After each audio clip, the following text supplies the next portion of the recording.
This 4 hours long PySpark Streaming full course will cover evolution of structured streaming, handling JSON data, stateless versus stateful transformations, caching with streaming data, master output modes, archiving source files, types of triggers, tumbling window, sliding window, and session windows, watermarking for late arrival data, custom functions using foreachBatch, and much more. The demand for PySpark streaming developers is growing rapidly because of rise in big data.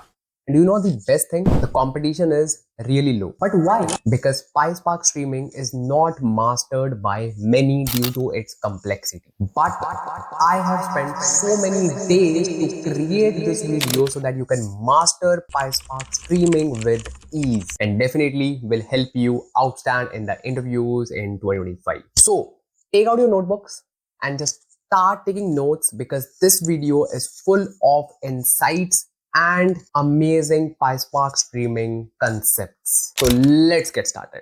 So what's up, my rough fam? I hope you are enjoying your Sunday, and if not, now you will enjoy. Why? Because today we're gonna master Spark streaming.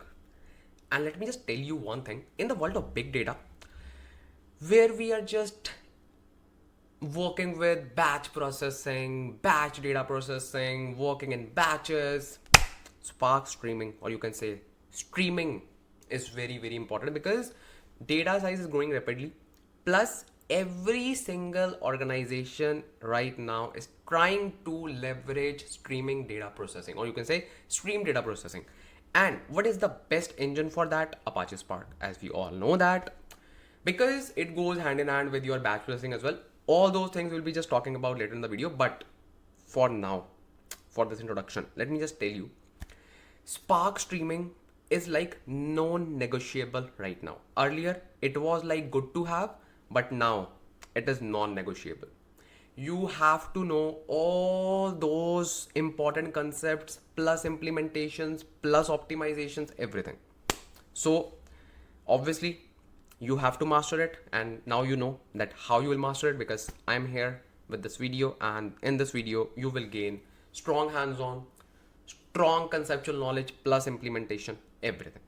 Okay, if you do not have any prior experience in streaming, do not need to worry, we're gonna start from zero. Now you will say, do we need Spark knowledge? I would say a little bit, not much in detail, because Spark streaming, I would say, is like an independent topic. And if you know Spark a little bit, like how Spark works, and you can just write basic stuff in Spark using Spark API, batch processing API, you are good to go. You are good to start. You are good to start with Spark streaming as well. So that's not a big deal. And trust me, even if you just want to master Spark, I will just attach the resources, because you already know I have posted the full Apache Spark course on my channel, plus full PySpark course as well.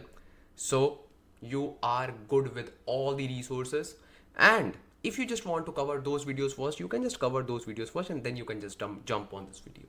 It's your choice. It's your choice. But let me just tell you, if you have some knowledge, you are good to start with this video. Trust me, because I will just explain you each and every step from scratch. Okay, so take out your notebooks, because we're gonna master Spark streaming. And what is the agenda? There's no agenda in this video, because this video is actually like the complete guide. Okay, so there's no agenda. It's all about, you can say, concepts, implementations, topics, optimizations, code, everything. Everything will be mixed up. Why? Because that's how you will be relating with the different stuff. Okay, by the way, how's my new look? I was just experimenting something. If you like it, just drop a comment. Okay, and let me just welcome our new data family members. So welcome Sagar Tyagi, N, Blen, Lewis, and we have Jyoti, Kunal, Kuntal, and NW Tech, Prachi, Ahmad, Chiluka, TT, Manish, Rohit, Star, Villa, Floor, Sai, Yadigi, Lakshmi, Ravi, Dhanush, Lewis, Sai, Learn Code, Juliana, AB, Manish, Raghunath, Anuj, Priya, Najib, Sandeep, Vasudev, Krishna, CV, Manichand, Kelvin, Neha, Jeevan, Kumar, Fred, Teach, Bhardwaj, Jamunaji, Joni, Macros, D0M, C30 Solutions, Anupriya, Mathu, welcome all of you to our lovely data family members community. If you also want to join this channel, just click on the join button in order to support this channel so that I can just continue making more and more videos. And we already know that this is the best channel to master data engineering. Okay, you already know that. And if you are new and if you do not know this, now you know this. And let's get started. So first of all, let's talk about what is streaming, or you can say why everyone is talking about stream processing, why everyone wants to process their data with respect to, you can say, continuously flowing engine, or you can say continuously flowing data in the engine. Why? So let's talk about streaming. So basically, streaming refers to the continuous processing of incoming data in the real time or near real time. Let's stop here and let me just tell you. So basically, let's say you have something, a source, any source. Okay, we will just talk about the sources as well, but you have a source and you are receiving data continuously from that source. That is a perfect example of streaming. Unlike batch processing, which works at a fixed data set, what is batch processing? Let's say you have a table, you know that this is your source, that is bounded. Bounded means it has start point and end point, right? Here, streaming deals with infinite and unbounded data. That means your source cannot be bounded. Your source data, your input table cannot be bounded. Oh, okay. So very good example. If you have ever heard about IoT sensors, or you can say thermostats, all those things which continuously sends the data to a destination. That is a perfect example of streaming. If you want to process that data, how you will do it? You will do it using streaming, because your table, your source data is not bounded. It is unbounded. So that is the difference between batch processing and stream processing. Batch processing means you have a bounded source, right? You have a bounded source, but here it is unbounded. Think of it like water flowing through a pipe. You do not wait for all the water to arrive before acting. You work with it as it flows. A real life analogy that I have added. So basically, you have a pipe, water is flowing. You are not saying, hey, once the water is stopped, then I will just do my things. You will say, okay, water is flowing. I will just fill my buckets. I will fill my tumbler. I will fill my water bottle. You need to continuously do something with that data, right? You do not need to say, hey, I will do it once everything is here. No, because that is unbounded. It will be continuously flowing. This is streaming, right? Okay, very good.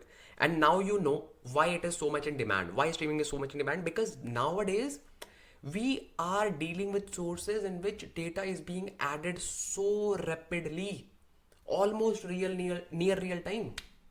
That is why streaming is very popular. Okay, makes sense? Very good. Now, even before Apache Spark, we had something called as streaming before Spark. Really, yeah. Before Apache Spark, we were working with streaming as well.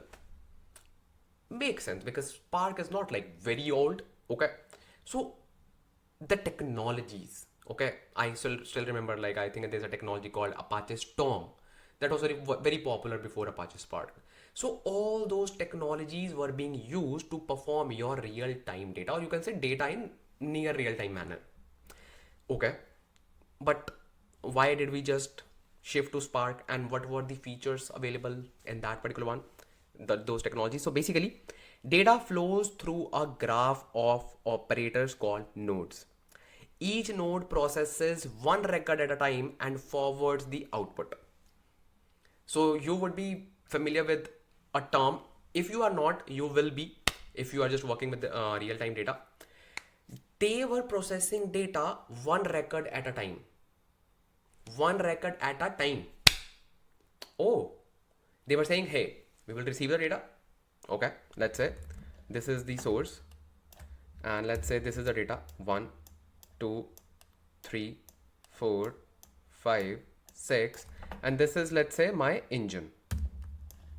Okay, so they will say, hey, let's process this data first, let's bring it here, and then just do our stuff and just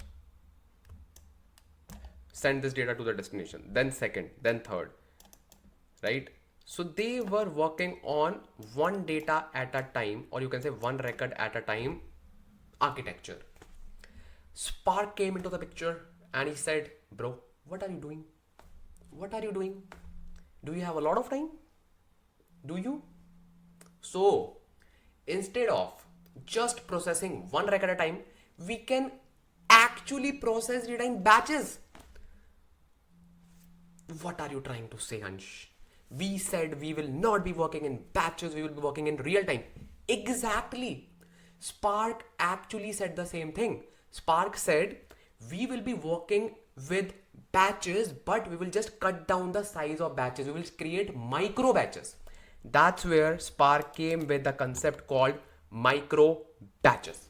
But before that, let me just tell you some of the more problems that we faced in this earlier method of streaming.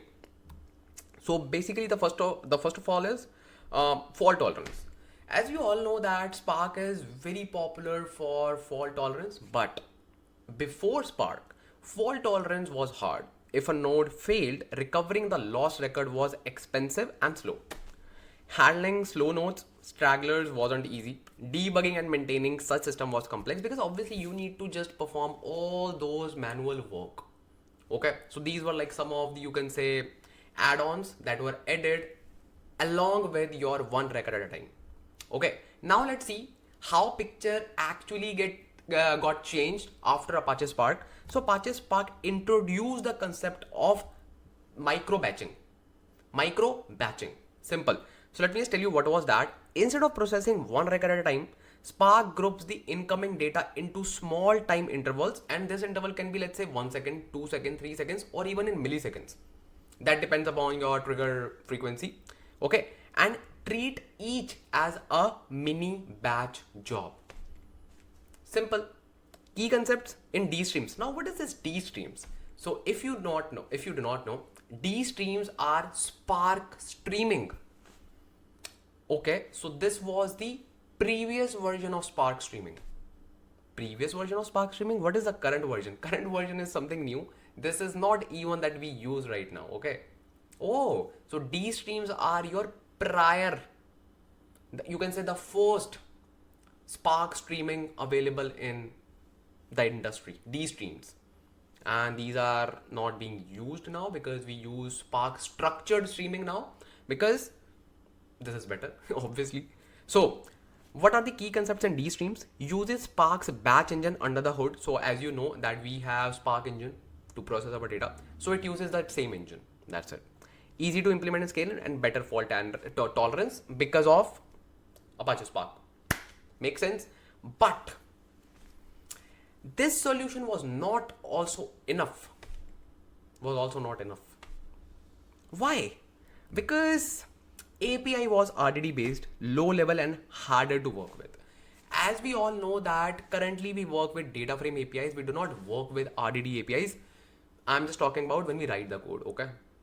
When we write the code, we write in higher level languages like PySpark or Scala. Not well integrated with SQL data frame APIs. Plus, not truly unified with batch processing code. What does it mean? And this is one of the biggest pain point of developers. Developers had to use different APIs for streaming and different APIs for batch. So they had to like tune the code whenever they want to shift their batch code into a stream code.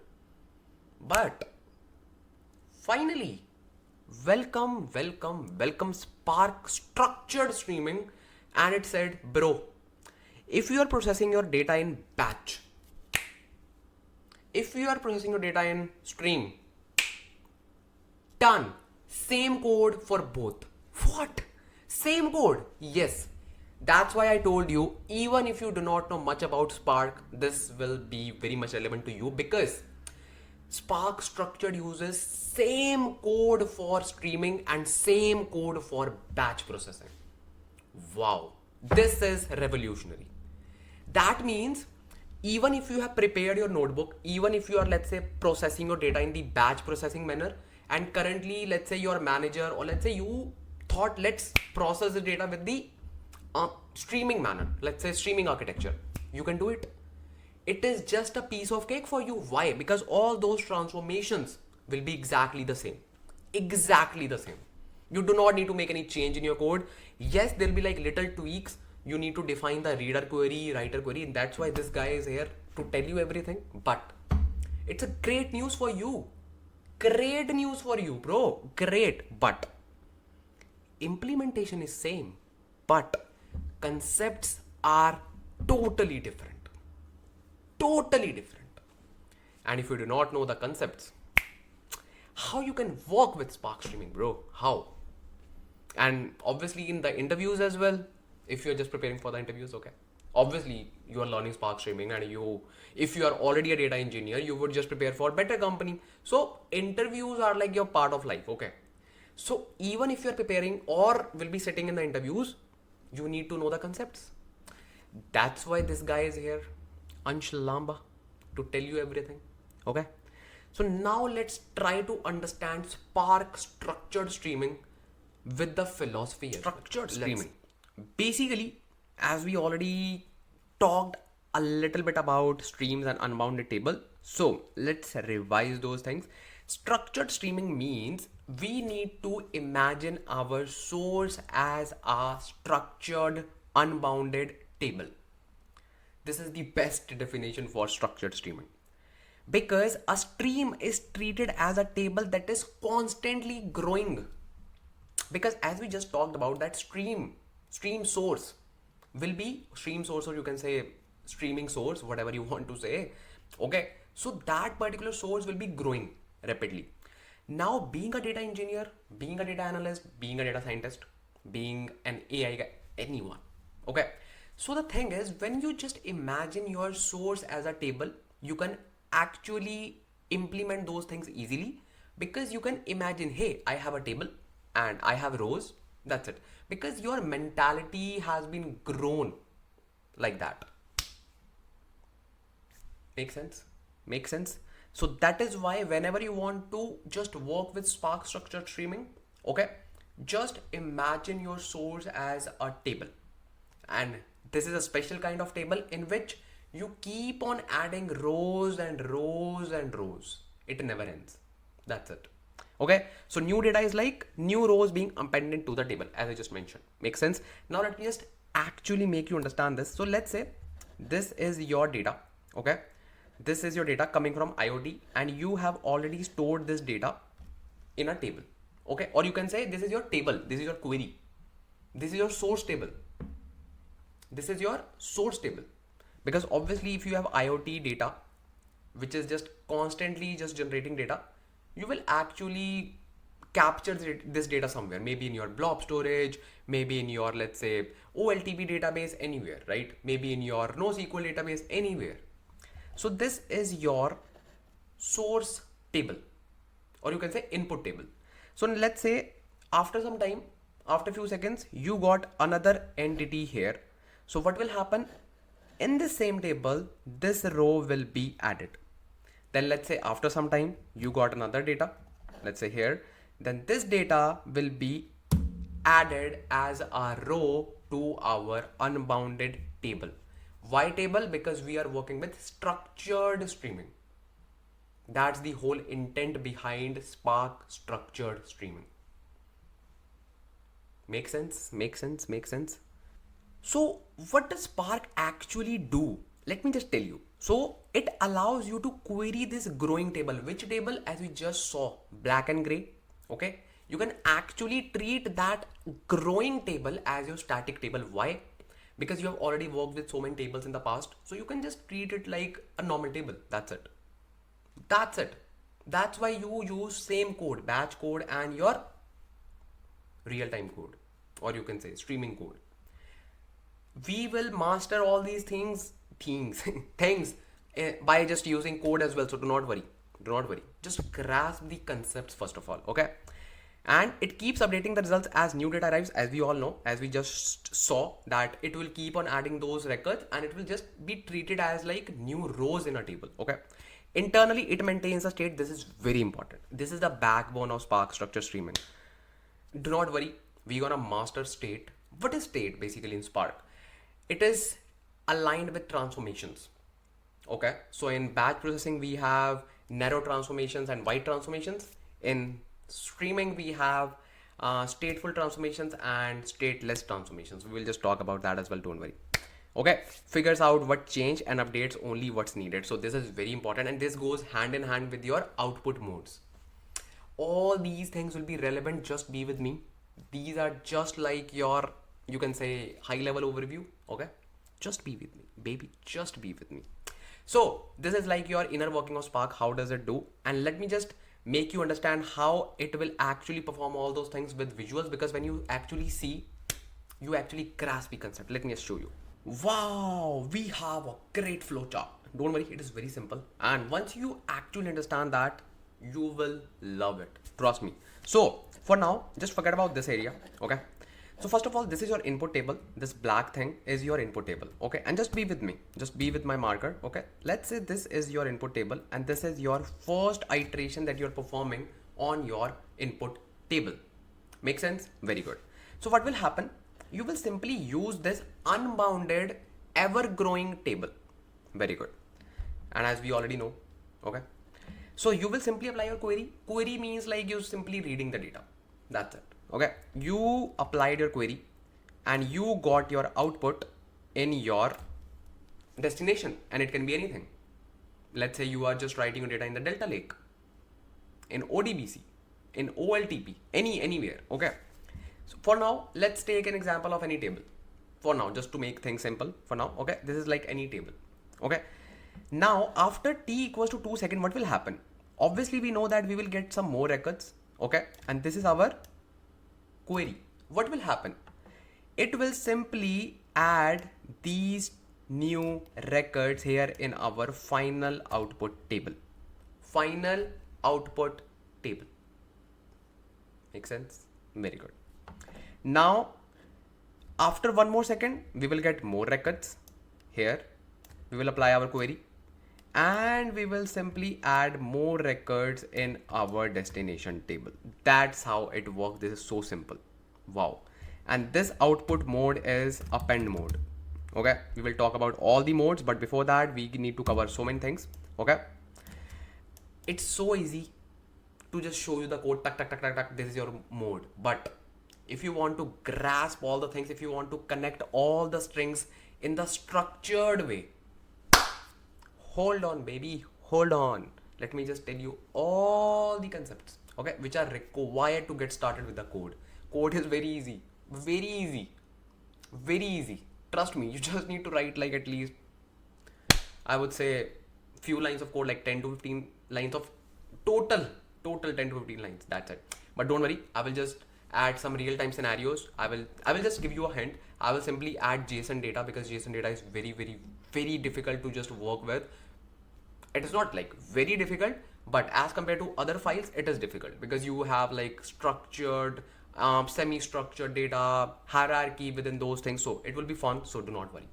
Okay. So from code side, I will take care. From concept side, I will take care. From the comment side, you need to take care. Just drop lovely comments right now. Right now. Okay. So this is the concept of your streaming. This is your table, which is growing. You are simply outputting this data to your destination in the same manner. That's it. That's it. Make sense?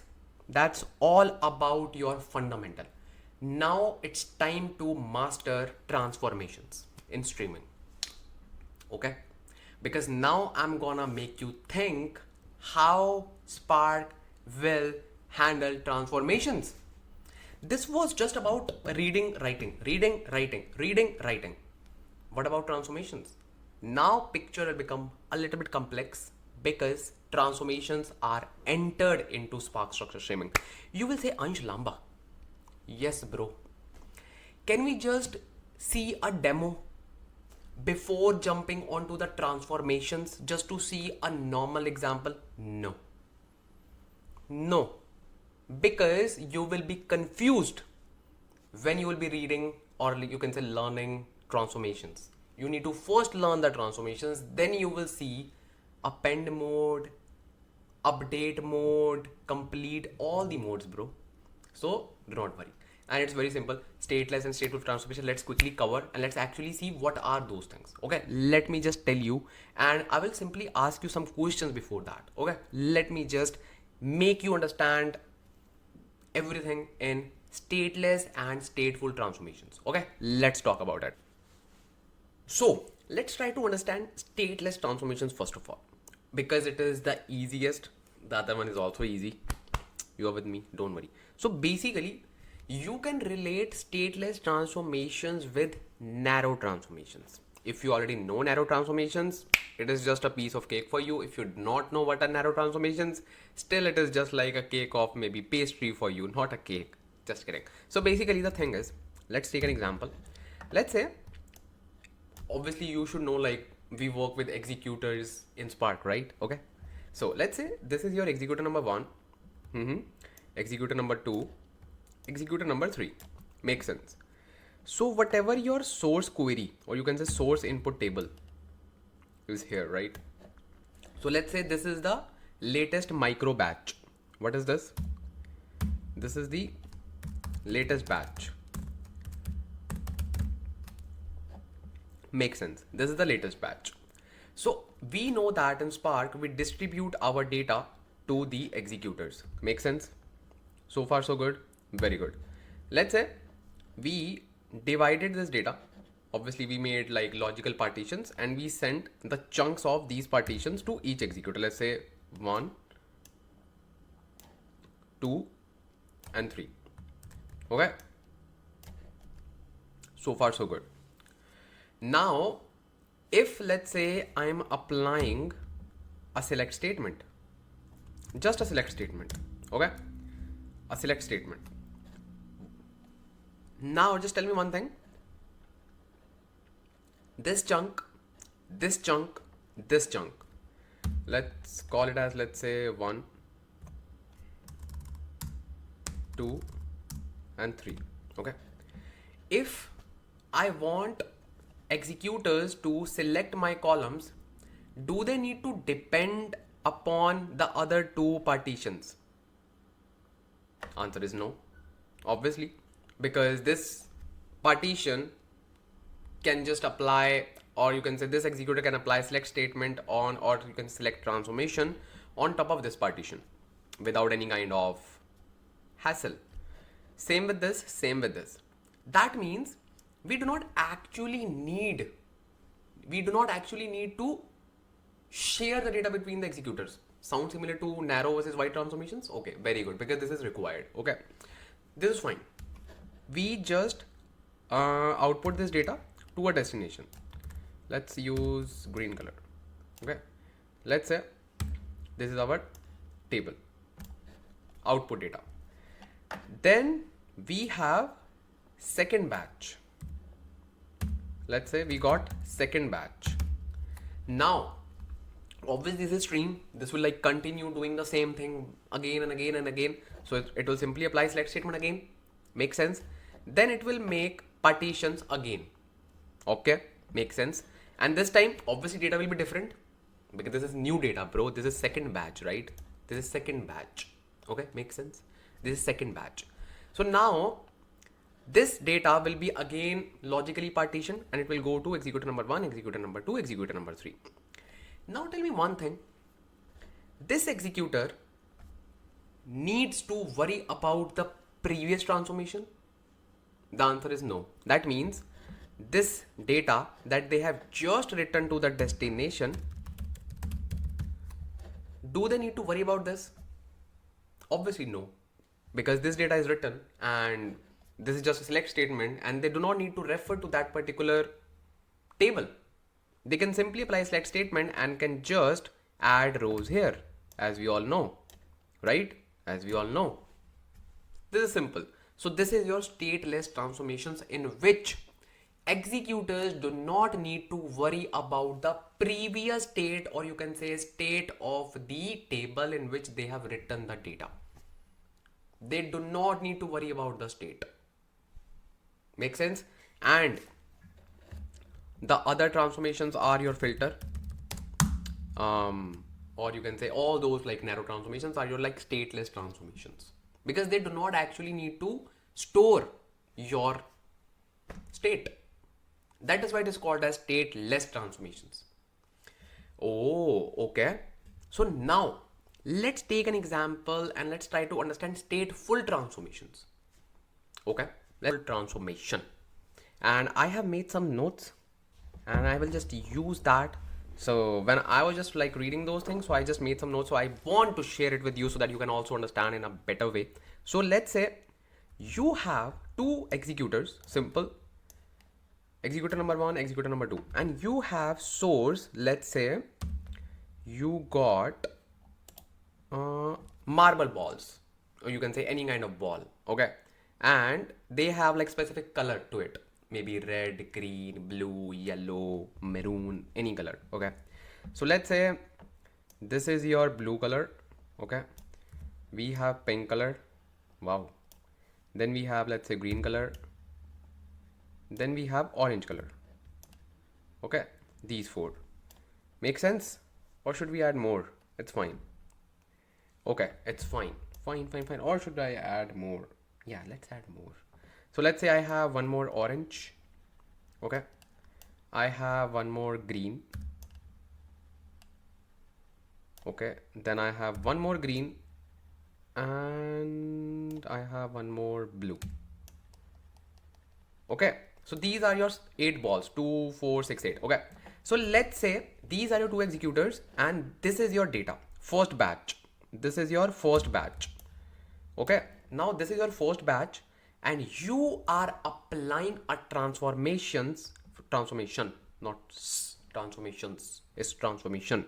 So you are applying a transformation called group by, because you want to find the count of each ball. Count of each ball. Let's say blue color ball, pink, green, orange. Simple sorted, very simple transformation, but you need to gain the concept first.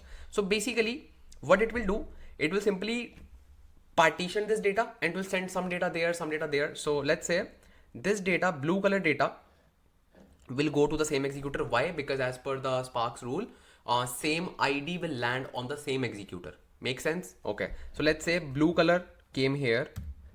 Let's say 1, 2, this data is here. Okay. Then let's say green color is also here.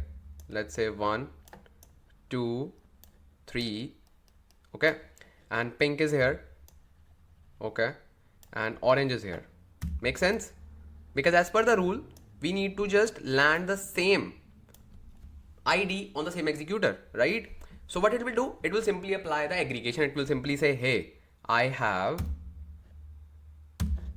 this is my result table. I will simply say blue equals 2 and green equals 3, because it can perform that thing, right? Simply using your Spark engine. Pink equals 1 and orange equals 2. This is your final table. Final table means final destination table in which it is storing the data. Make sense? Very good. Now we got another batch. Okay. Now we got another batch. So what it will happen, like what it will do. So just remember this, we have 2 blue, 3 green, then 1 pink and 2 oranges. Okay. So let's remove everything. So as we know that we had this result, let me just simply write it for you again. So we had blue equals 3, blue equals 2 or 3, 2 I guess, green equals 3. Okay. Then we have pink equals to 1 and then orange equals to 2. Okay. I'm not sure about blue or green, or just switch it because I just want to make you understand the concept. Okay. So this is our current state of the table. Okay. We got another batch of the data. Okay. And these are our two executors, executor number 1, executor number 2. Makes sense. Now in this we have, let's say 1 blue, 1 pink, one more pink, let's say, then one orange and one green. Simple. So now just tell me one thing. Just tell me one thing. This data will be partitioned again. Makes sense. If I partition this data without storing the state, what will happen? So it will simply go here. Let's say blue, let's say here this time, and pink, let's say here, or let's say green here, and pink one more, and orange here. What will happen? It will simply apply the aggregation. Yes. What it will return? It will simply say orange equals 1, green equals 1, pink equals 2, blue equals to 1. Is this the result I want for my end table?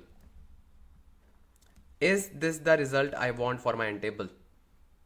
The answer is no. Oh, I think we got your point, Ansh. Exactly. If you got, if you're not, if you didn't, let me just tell you. I want to use this data every time when I'm applying aggregation, so that this executor should know that, hey, you have blue ball, very good, but we already have 2 more blue balls. You need to add this as well, and then say blue equals to 3, not 1. Make sense? Make sense? Very good. So here comes the concept of stateful transformations. So what executors do behind the scenes? It will simply save the state of the table. And where it will save the table? In the cached memory, in the executor's cached memory location. So it will simply say this executor knows that I processed blue ball previously. This is my cached memory. I will simply say blue equals to 2 and green equals to 3 because I know I processed it. And this has a cached memory. It will simply say pink equals to 1 and orange equals to 2. Make sense? This is saved in the cached memory. Now this blue ball will go to the same executor. This is the behind the scene work by Spark. It will send the same ball to the same executor. It will simply go here, one ball. Okay. It will simply send green here. Makes sense. It will simply send pink here. Makes sense. It will simply send orange here. Makes sense. Now the result will be accurate. Why? It will simply apply aggregate. Okay. It will simply say 1 plus 2. It will simply say green equals to 1 plus 3. Make sense? Pink 1 plus 2 and 1 plus 2. So now it can actually add the previous state as well. This is called stateful transformation because it saves, or you can say persists, the state of your table. Make sense? See, it was so simple. It was so simple. And obviously this cached memory needs to be free as per the time. So we will discuss it at the end of the video because it is called watermarking. Okay. And you do not need to understand for now. You can just imagine your executors have like lots of cached memory. You can store as much data you want. Make sense? I hope now you understood the concept. Make sense? Now let's master the output modes because this is the final step before writing our first code in Spark Streaming. Let's master output modes, and now you will understand output modes like this because it's the backbone of output modes. Transformations. Without it, you cannot understand it. So that is why now you can understand it. Now let's master output mode. So now let's talk about the output modes. Output mode is a special type of, you can say, functionality or capability that allows you to define how your destination table will behave as per the micro batch. So we have so many modes available. Okay, the major ones are append mode, update mode, and complete mode. Yes, in batch processing we have these modes available, such as you can say append, we have overwrite, we have if error, we have, there was one more, wait, ignored. Yeah. So these are 4 modes available for batch processing. For stream processing, we have 3 major modes available. One is append. Then we have update. Then we have complete. Okay. So just take notes. So now we are going to tackle, or you can say try to understand append mode. Append mode is the most simple, is the most, you can say, easy to understand, and it's very handy. It's very handy. Append mode, append mode, append mode. What is this mode? So basically, append mode will only and only work with stateless transformations. Okay, it will not work with stateful transformations. Why? Because append mode is programmed in such a way that it will only process the new records. All of the output modes are programmed in such a way they process the new records, but still it will not save the state of the table. So that is why it cannot work with stateful transformations. And I think now it should be very simple to understand it. Let's say you have a source. Okay, you have a source and this is your source table. Makes sense. And this is an unbounded table, as you all know.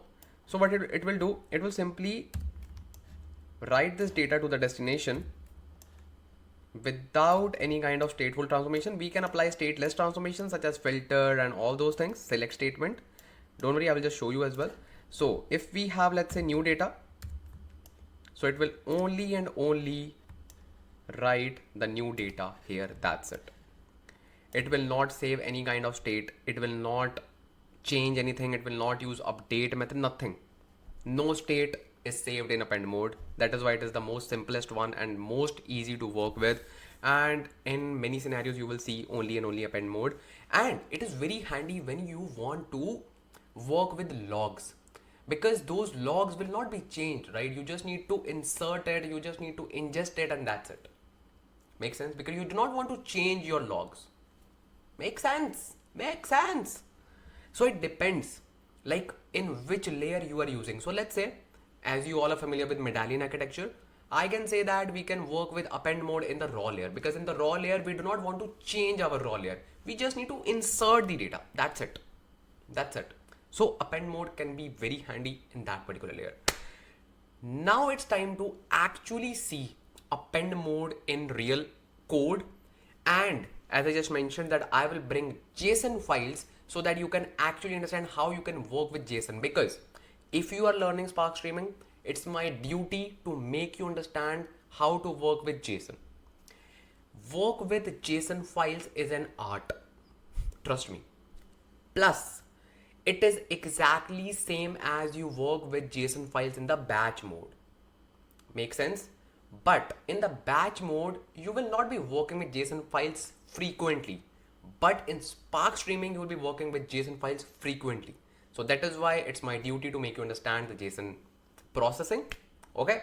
And let's see actually how we can just do all these things in real. Now you will be saying, hey, do we need to install Apache Spark locally, blah, blah, blah? So the answer is no. We're gonna use free edition provided by Databricks. Why? You are learning stuff. You do not want to waste your time in installing those things locally. And obviously, maybe some of you do not have that particular, you can say, high computing laptop, maybe do not have 8 GB of RAM. So why you need to just be like, hey, I cannot learn because I do not have this laptop? No. No, you should not stop learning, and I will not let you do that. So that is why we will be using Databricks free edition, and that's the great initiative by Databricks, because Databricks is also trying to motivate all of you, so that you can also learn, grow, and just do some good things in this domain, right? So if those big companies are actually doing so much, if I am sitting here just telling you how you can just do all those things, just be motivated and go with the flow. Okay, go with the flow. So we will be just creating our free Databricks edition, and let's start working with that one. And all sorted, bro. All sorted. It's 100% free. Okay. Okay, so let's see how we can just work with JSON files and obviously append output mode. So bro, recently, really, just a few days back, let's say like 3 to 4 days back, Databricks announced the free edition of Databricks. That means you will say, bro, we already had a free edition. What's so exciting? So the thing is, earlier we were working with Databricks Community Edition. This is not a Community Edition. Because in the Community Edition, we were really restricted. We were not able to use all the services that were there in prod environment, or you can say the paid environment. But in this Databricks free edition, you can use all the things, Unity catalogs, everything, bro, everything that we were able to use in the paid Databricks workspace. That's an amazing initiative by Databricks. So we'll be just creating our first Databricks free edition. I have already created that, so I will just show you how you can also create that, because now community edition will be deprecated very soon and we will be just using Databricks free edition, and it's an amazing thing. You do not need any kind of card, you do not need any kind of special you can say authentication, nothing, just your personal email ID, and that's it. The best. And you can actually leverage all the powers of Databricks, and you know how powerful Databricks is and how powerful it is becoming day by day. I love Databricks. Ali Gotsi, I love you, man. So the thing is, now we'll be creating our first Databricks free edition. So you simply need to go on Google and simply type Databricks free edition. Just search it and scroll down. This is the one. You can see a new link introducing Databricks free edition, or this one as well. Just read the word free edition, not community edition. Okay, click on this and you will land on this page, and here you will see some announcements. Free edition allows Databricks. So ignore. Click on try Databricks and then you will land on this page. So again, do not get confused, because we have one more type of Databricks, which is Express setup. Okay, so we are not going to use Express setup. We'll be simply using pure free, because Express setup is like pay as you go. Once you finish your resources, you can just start with pay as you go, but we're gonna use full free. So just scroll down and you will see something like this. Looking for Databricks free edition? Click here. So you just need to click on that particular link. I already have, so I will simply click on login, but for you I will simply click here, and this is it. Now you simply need to put your maybe Gmail account, your Microsoft Outlook account, or your new account if you do not even have any Gmail or Microsoft. If you are like totally unaware of your emails and you do not have any email account, okay, create a new one, don't worry. Once you create that, that's it. Yeah, that's it. Okay, so quickly create your free Databricks account, and let me just tell you where are our data source files, because obviously we need a data. So go to this boys repositories, and this guy, I love this guy. This is a revolution in the data engineering space. So just click on this button, okay, because I want to increase this number. So just click on this particular repository, which is Ansh Lamba YouTube. Okay, and in this I have created a folder called Apache Spark Streaming. Click on this, and in this you will find 3 JSON files which we'll be using to understand Spark structured streaming, including complex JSON. If you open this, this is a complex JSON. See, nested, arrays, structures, key value pairs, everything. I have personally created this JSON file just for you, so that you can actually understand JSON, because you know me, right? You know me. I provide much more than expected. So just following my legacy, my own legacy. Okay, so in this particular one, we will actually create a structured table on top of this semi-structured data, which is a messy, hierarchical, nested data. And it will be fun. It will be fun. Okay, so simply download these files, set up your Databricks account, and that's it. Let's get started with Databricks free edition. Let me just give you a quick overview. Obviously, we are not discussing Databricks in detail, because we are simply trying to leverage Spark capabilities from Databricks workspace. That's it. Do not say, Ansh Lamba, Databricks. If you want to learn Databricks, and if you actually master Databricks, let me just give you the best resource that exists on this planet. And trust me, this is the best. Okay, simply go to YouTube and simply search Ansh Lamba and simply write Databricks. Whatever you need in the world of data engineering, simply write the topic and just add Ansh Lamba after that, and you will find wow resources. Hit enter. Okay, this was an incognito mode. Okay, I didn't use my own tab. You will say, hey, that's why you are just seeing the results. You will anytime see the results. So this is my video, which is Databricks masterclass. Okay, this is, I think, 4+ hours long video, and this is a masterpiece. This video was created I think 6 months back, and there were like so many advancements after that. So what I will recommend, after watching this video, after watching this particular video, masterclass Databricks, you need to watch one more video which is called Modern Databricks with Unity Catalog.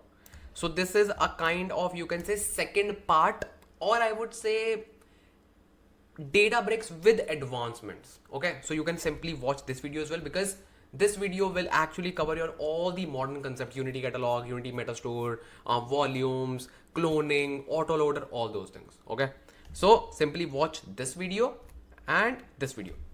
You will become master of Databricks. Trust me. Okay, and on top of it, cherry on the cake, if you want to just do a project, simply pick this one.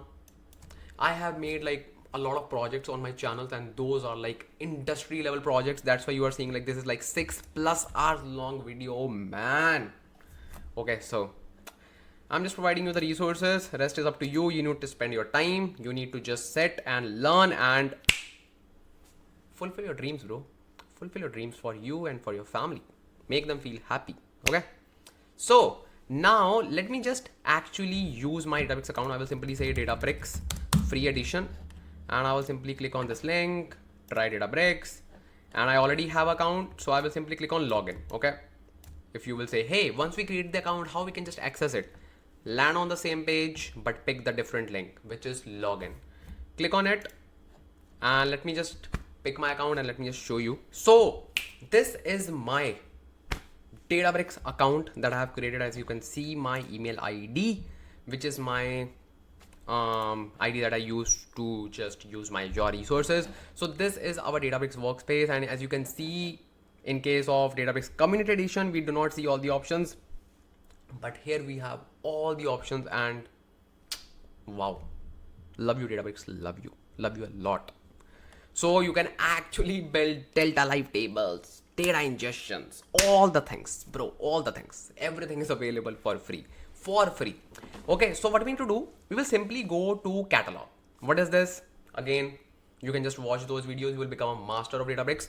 For now, you can just follow the steps. Okay, for your understanding, catalog is a place where we just manage all the schemas, your tables, all the things. Okay, click on catalog, and here you will see a catalog with called workspace.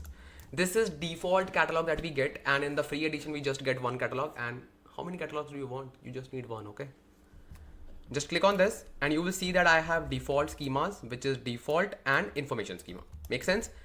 We will create our own schema because we can create as many schemas as you want. I will click on this workspace and drop down, and then click on create schema. I will say stream, let's say stream. Okay, stream, and then you do not need to give anything. Click on create. That's it. You will see your stream schema is ready. Okay, now click on it. You will see nothing because you do not have anything. Now within the schema, obviously you can create tables, you can create views, but you can also create one more thing, which is called volumes. If you do not know about volumes, Databricks allows you to work with files directly, and you can actually govern those files using URLs and all through Unity Catalog. Okay, again, watch those videos. For now, you can simply treat volumes as your normal or regular folder that you would create in DBFS. Same stuff here. Okay, now I'll simply click on create and click on create volume. I will simply give my volume name as streaming. Wow. Managed volume, external volume, managed volume, because we do not want to just put the data outside the Databricks. Okay, click on create, and this volume is created. As you can see, this is a volume, and this is the location of the volume. This is the location, this is the URL that we will be using. So the thing is, now you can just access this URL, and if you just want to save files within this folder, now what's the folder name? The volume name is the parent folder name. Within this, you can create multiple folders. Okay, so this is a kind of root directory. This is not complex. Do not make it complex. Do not make it complicated. Simple folder root directory, bro. Now I have the option upload to this volume. I can click on this and I can simply create a folder. I will simply say JSON source, because I want to save those files in a folder. It will look good, right? Now I can simply click on browse. Okay, so I have uploaded this file only one, day1.json, because we want to just test our streaming query as well. So just upload only one file for now. Okay, simply do this and click on upload. So this is done. As you can see, if you click on this, if you go to overview, you will see that at this root directory, you have one folder. If you click on this folder, you will see that you have one file. Wow, what a lovely interface. Wow. So you can click on this file, you can actually see this file, copy path, and whatever you want to do, right? You can click on this, you will see everything. See, wow, this is amazing. You can even download it from here as well, and you can copy the path, right? Now just go to your workspace. Okay, so now we will create a workspace. Why? Because you want to write our code. Make sense? Click on workspace. Okay, create a folder. I will say streaming. Apache Spark Streaming. Wow. Okay, so this is my folder. Within this, I will create a notebook. So this is our Databricks notebook. Now, whatever code we need to write, we will write the code in the notebook. Why? The best user interface for data engineers is notebook. You can just write and execute specific cell of the code, right? So first of all, I will just rename it. I will simply say output modes, because we will simply understand output modes in this particular notebook. And don't worry, I will attach all the notebooks with my GitHub repository. So just enjoy. So before starting anything, you can simply collapse this and click on this catalog tab. And here you can see all the stuff here. See your volume, your folder, everything is here. Okay. Now you'll be thinking, in order to execute our code, we need to install and just create Spark clusters, right? It is already there. Click on this connect button and you will see serverless. Serverless is the latest, you can say the most recent type of compute we got from Databricks, and with free edition, we just get the serverless compute. It is the best compute. You do not need to worry about your VM machines, nothing. It will simply scale up from 0 till your requirements, and you will be simply build accordingly. Not you, because you're using free edition. In real world, your organization. Okay. So all set up, everything is set up. Now we are good to just query our data and can see the results, and boom. And just a tip, whenever we are working with JSON files, we should always start with batch processing, so that we can actually see the schema, we can actually see the data. And once we have everything ready, then we should just switch it to the streaming query. Okay, and obviously in production, we do not need to do this. We simply do this while we're developing the code, because we need to be familiar with the data. How I can just process my data, process my data if I do not even have access, or not even like access, I'm not actually familiar with that data. How I can just process it? Impossible, right? So that's why always start your streaming query processing with batch processing. You simply need to query the data, see it, and then start working with it. Make sense? Make sense? Very good. Let's start working with our first output mode, which is append, and obviously the JSON files. Let's see. Bro, now, first of all, good morning. I'm just starting my day by telling you how you can just read the JSON file. So good morning, good morning. So let's see how you can just work with JSON files. Okay. I'm a little bit sleepy, but it's fine. So first of all, let's go to our folder. Okay. Workspace, and in this workspace, we have this folder. Very good. And we created this notebook. I remember. Okay. I remember that. So Now we can just connect this notebook to a cluster. The best thing is it starts immediately. It just takes 2 to 3 seconds, or you can say at least let's say obviously 1 to 2 seconds, and at most I would say 10 to 15 seconds. That's it. And in all-purpose compute, it takes at least 2 to 3 minutes, at least, and up to it can take I think 10 to 15 minutes. So thank you so much Databricks once again, starting my day by showing gratitude towards Databricks. So now we know that this is our catalog, right? And this is our schema name. And within this, we have this volume, right? Very good. So what I can do, I can simply read this volume. How? Let me just show you. So first of all, I can just simply click on this folder so that I can see my all the children folders under this parent folder, right? Makes sense? Okay, good. So now we need to create a data frame, obviously. Makes sense. So how we can create the data frame on top of this? How? So in order to create the data frame on top of this, let's first of all create the markdown, because it will promote readability.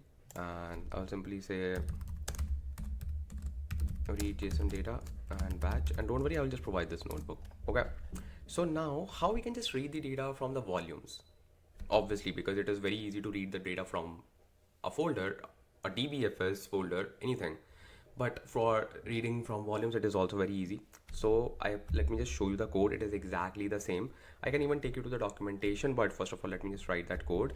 So you can simply open your catalog, where you can simply see your volume folder, right? Because this is your main folder that you want to read, because this is a root directory, that is your volume, and within volume you can create multiple children folders that you want to use, right? So that's not like if you have created this JSON source, you can only use this one. No, you have the liberty to create hierarchical folders. So I'll simply say df equals spark dot read, let me just increase the size, dot format, and format is JSON. Okay, then I'll simply say dot option infer schema true. This is really important in case of JSON, otherwise you have to define your schema manually. Don't worry, I will just show you that as well, but that will take a lot of time. Like, in order to define the schema for JSON, go with infer schema, the best way to do it. But I will show you, don't worry. For now we are just simply using infer schema. Then we will be using something called as multi-line. Why? Because our JSON is a multi-line JSON, not a single line JSON, and by default it treats all the JSON files as single line. Okay, so multi-line true. Then you simply need to write dot load. Okay, then simply provide the location. Now what is the location? Location is, there is a specific format to use a location. First of all, we need to write backslash, then we need to, not backslash, like normal slash, then we write volumes, V capital, then we write catalog name is workspace, then we write schema name, which is stream, then we write your volume name, which is streaming, then we write the folders within it. It is called JSON source. Okay, so this is your location. And even you will say, how we can remember it? You do not need to remember. You can simply click on this arrow button, click on this, you will get the location, exact same, right? Wow, just wow. Okay, and I will simply say display df just to show you the data. Let's run this, and in order to run this, just hit shift enter, and that's it. Oh wow, our data is ready. As you can see, we have customer parent column, then we have items, then we have metadata, then we have order ID, payment, and timestamp. These are the parent columns. If I just show you the schema of this data frame, df.print schema, you will see the actual schema. So this is the schema, and that's the best way to interpret the JSON. So this is the root, okay, starting of the JSON. Then we have customer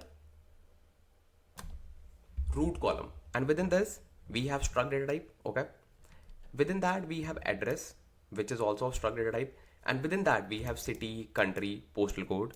Then we have customer ID, email, name. Then we have items, element, item ID. I know this is really hierarchical and nested, and in the real world you will see these files. That's why I have picked this JSON file. Now every developer has its own way of dealing with JSON, what I like is I simply go to the JSON file, I take the sample and I just try to write my code accordingly.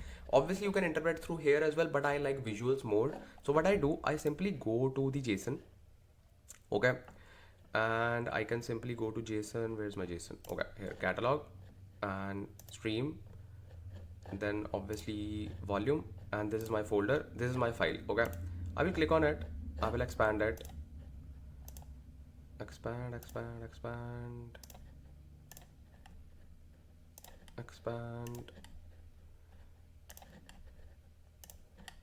perfect. So what I do, I simply take this code and I just go to JSON formatter, whatever JSON formatter you get, whatever.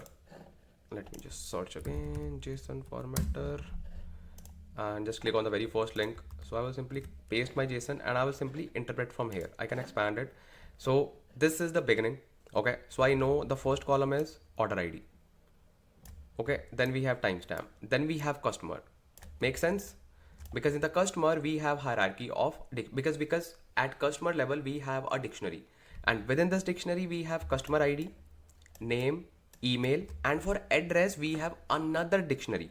So let's try to flatten this particular column, because the other columns are very easy to flatten. You simply need to select it, but this particular hierarchical columns we need to flatten, right? We need to flatten, right? Very good, because we have order ID, timestamp, customer 3, items 4, payment 5, metadata 6. That's all, just 6 columns. So we will just flatten each and every column individually so that you can learn how to flatten the JSON columns, right? So let's go back to our notebook and let's see. Click on reasons and you can open this notebook that we were just, let me just collapse it a little bit. Okay, so perfect. So now we know that these are the messy columns, 1, 2, and 3. Other two are fine. This order ID and timestamp are fine. Payment is also like one of the messy thing. Okay, makes sense. So you will see that we have these things available here and everything is fine. Let me just close this ad. Okay, so yeah, perfect. So now if we want to just select the columns, you know that we use dot select method, right? That's all. Trust me, that's all. You just need to use select statement, but you need to understand like how you can use select statements with JSON, because you need to combine it with explode statement. Let me just tell you. So first of all, let's select all the columns, okay? Which are, let me just show you first of all the simple select statement that we use without hierarchical columns. I will simply say, what are the order ID and timestamp, order ID, okay, and then we have timestamp.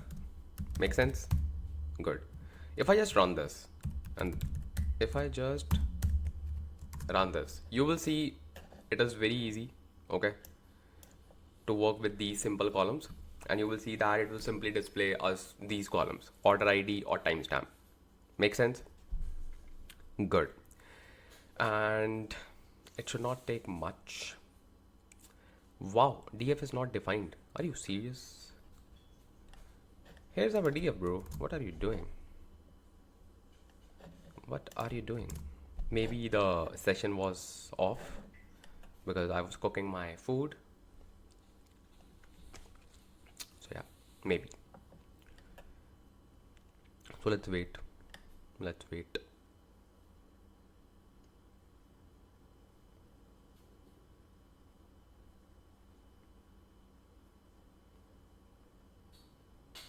And meanwhile, I can just explain you our first hierarchical column, because this is the simplest one. Why this is the simplest one? Because in this we do not have any kind of array.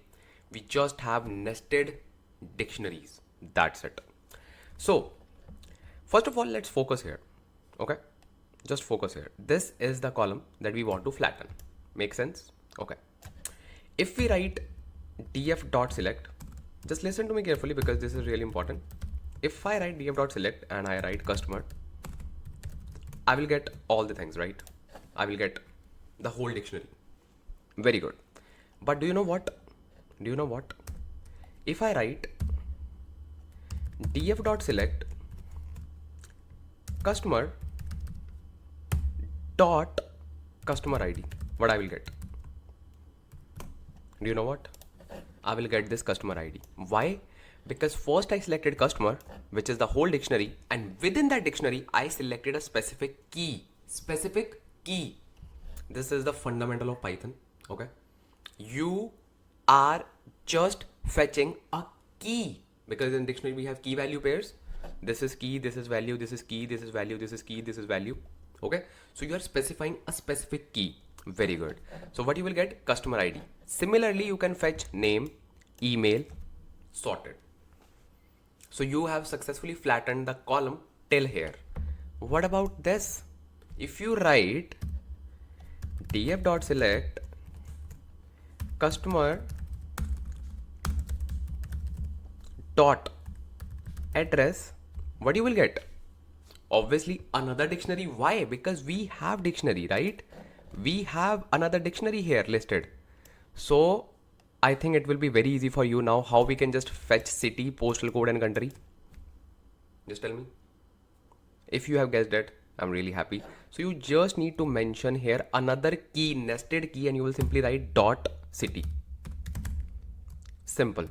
So this way you can actually go inside and inside and inside a dictionary. No matter how many levels do we have, because you can simply use dot. This is only valid for those columns in which we just have dictionaries. We do not have any kind of array. Now what are array? We will talk about it. First of all, let's implement it. Okay, makes sense. Now I hope you have understood it. And let me just show you how array looks like. So see, in this items, we do not have any dictionary. We have an array. And it's not easy to work with arrays, okay? Because you need to first explode it and all. So, oh, it took 3 minutes. Why, bro? Why? Let me just interrupt and again reread it, because it is a free edition. So obviously I can just expect some delays, because I know this is a serverless compute, but it will not be immediately ready for you because this is just a free edition. So you can expect whenever you just run your first code with your newly attached cluster, it can take, I think, 3 to 4 minutes for first cell. After that, it will be easily going for you. So do not feel sad. Hey, our cell is just running and running. Do not feel sad, because in my case as well, it is still running.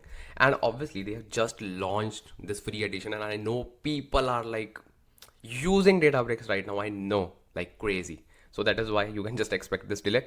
So once it loads, we can actually start, you can say, flattening our first column. Okay, let's see. Back on our notebook, and finally this cluster actually ran successfully, finally. So now we are good to work with customers flattening of column, right? So first of all, let's quickly flatten this one. Let's remove this. Okay, I will simply write df dot select. Okay, and then let's write customer. Okay, we know that we have customer dot customer ID, we have customer dot name, customer dot email. First of all, let's do this. Customer dot customer ID, and we have customer dot name. What's the column name? Yeah, name. Customer dot name, and then we have customer dot address, I guess. Address, email. Makes sense. Now I will do one more thing. I will simply say customer dot address dot city, postal code and country, because now we know how we need to just flatten it. Okay, I will simply say address dot city. Okay, city, postal code, country. I will simply copy it and city, country and postal code, and simply write postal code, and then simply say dot display. Okay, let's see what we get. Okay, perfect. See how beautifully it is flattened, and now you can see all the data. Earlier you were not able to see the data, right? you were not able to see the data, but now you can actually see all the data. Make sense? This is just one column. This is just one column. Now we know that we have successfully covered, like you can say flattened this column. Okay, and these do not actually need to be flattened because these are simple. I can simply write it for you if you need those columns as well. Obviously we need that, but I can simply write it for you. Let's say order ID, and then we have, let's say, timestamp. I think we had one more column which is like simple. It's called, I think, metadata, or we can just check it here as well. Order ID and timestamp. There are only two columns. Okay, if I just run this, I should see all the columns now flattened. Okay, very good. This is flattened, and you have successfully flattened this particular data frame. Very good. Now let's talk about the second column, which is items. Okay, this is the second column that we need to flatten, and you can even see this column here as well in the parent data frame. So now here is the thing. Let me just tell you one thing, which is very important concept. It is an array. What is it? It is an array. So whenever we have an array in the column, that means we have a list. Okay, as you can see, we have a list, only one list, because this is just like one record. Maybe we have like multiple JSON files. Obviously in the future we'll be just working with so many files. So at the end, I want to say our column looks like this. Let's say I have the column name items. Oops, we have items column. Okay, and within this, these are rows. Let's say this is the first row, this is the second row, this is the third row, this is the fourth row, and every row represents a file. Makes sense? Okay, like this. So now this is not a dictionary. This is not a dictionary. This is an array, and in this array it can be anything. It can be a dictionary, and in our case it is a dictionary. See, one dictionary, second dictionary, third dictionary, and each dictionary represents the item ID, product name, quantity, price, and then item ID, product name, quantity, price. Makes sense? So we have here dictionaries, right? We have here dictionaries, dictionary 1, dictionary 2, dictionary 3, and so on. Very good. Let's say in your list, maybe in other files, you have something like this. Let's say 1, 2, 3, 4, 5. Let's say these are just IDs. Let's say here you have some strings, AA, BB, CC. Now, whenever you have any array, you need to explode it. That means you need to just convert this array and just populate each item of the array in the list. Let me repeat. You need to just convert every item of the list in the row. That means this dictionary will go to a new row. This dictionary will go to a new row. This dictionary will go to a new row. So that means we simply need to explode this list so that it can actually go to different rows. That's it. Here comes the concept of explode, and this is really important. Explode is a function in PySpark which helps us to explode the list. There's one more function which is very similar to this. It is called explode outer. Now, what is the difference between both? So let's say in this list you have one dictionary, two dictionary, third dictionary, and then so on, and then you have an empty dictionary which is null, then one more null, then you have some dictionaries with some values. So explode function by default removes the null values. It will not actually populate the data for null values. But in case of explode outer, it doesn't care about nulls. It will simply explode all the values including nulls. And in the real world, sometimes you are not sure like whether you will be getting the data in that column or not, because JSON data is not actually the structured data. It is semi-structured, right? You can have nulls in the data, but you would not want to just drop the entire row. Make sense? So ideally in the most of the real-time scenarios, you should pick explode outer function. Very few people know about this particular function. Instead of using explode, you should use explode outer, because you do not know which data will be dropped automatically just because a null in the column. Make sense? So always use explode outer. Let's actually try to implement it. Now we are trying to simplifying this column. Okay, how we need to just do that? First of all, we will simply explode this column into multiple rows. Okay, so for now, if I include this column, how will it look like? How it will look like something like this. Okay, let me just add it in the beginning just to keep this column in the limelight. So let's say items. Let's see how we will see this column. We will simply see only one record. See, because this is just storing all the information within this list. We have not exploded. Now let me just explode it. How? I will simply save this data frame in another data frame called df, and then I will say df equals df dot with column. It is giving me some suggestions, so thank you so much. So with column is a transformation that you just use to modify a column or just to create a new one. I just want to modify it. I will simply say items. Okay, then I will simply say explode outer, and in order to do that I need to bring the columns first of all, not column, functions from PySpark dot SQL dot functions import asterisk, and let's import types as well.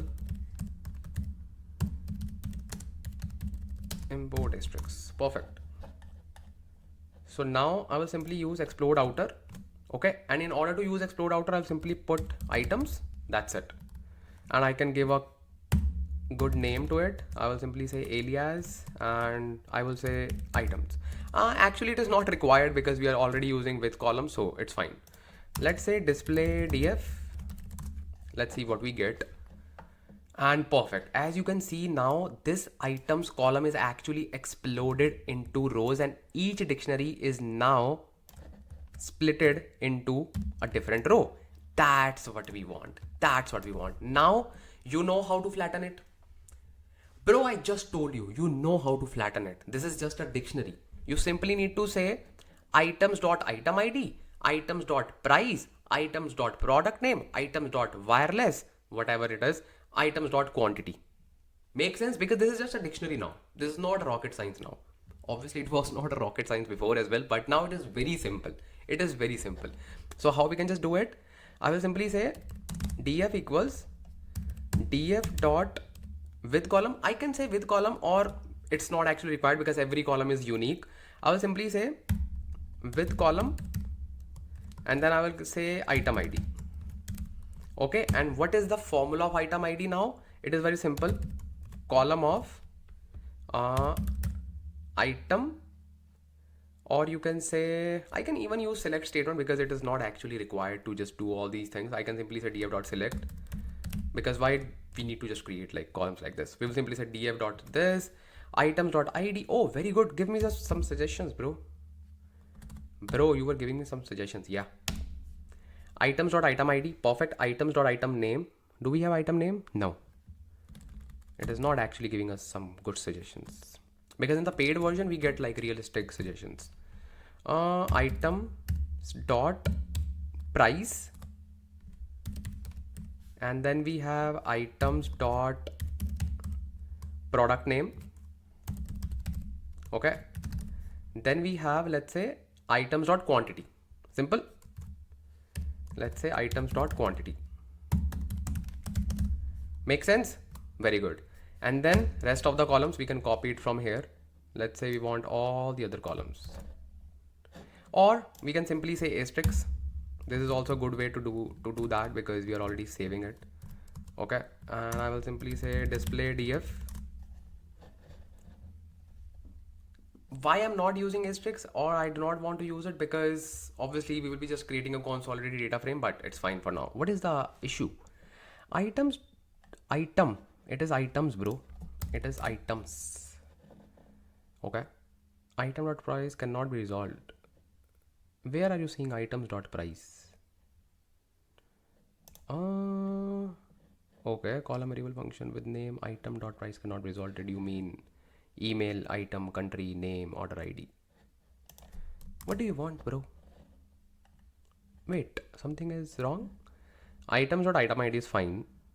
Items dot price is fine. Items dot product name is fine. Items dot, oh, makes sense. So simply use column names because we already created it when we ran it. I can simply say like this. If there's another issue, we can tackle it, no worries. Errors are good, they make you a pro. And now the thing is item.price. Who is using item.price?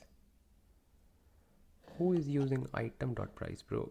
I think, are we using double columns? Wait. Item.price. Where is item.price? Where? Items. We are using items. Why it is referring to item? Okay, let's create from the scratch because that happens when you have like multiple cells of code and you're using this, so it happens, no worries. Let's display this first of all. So this is fine.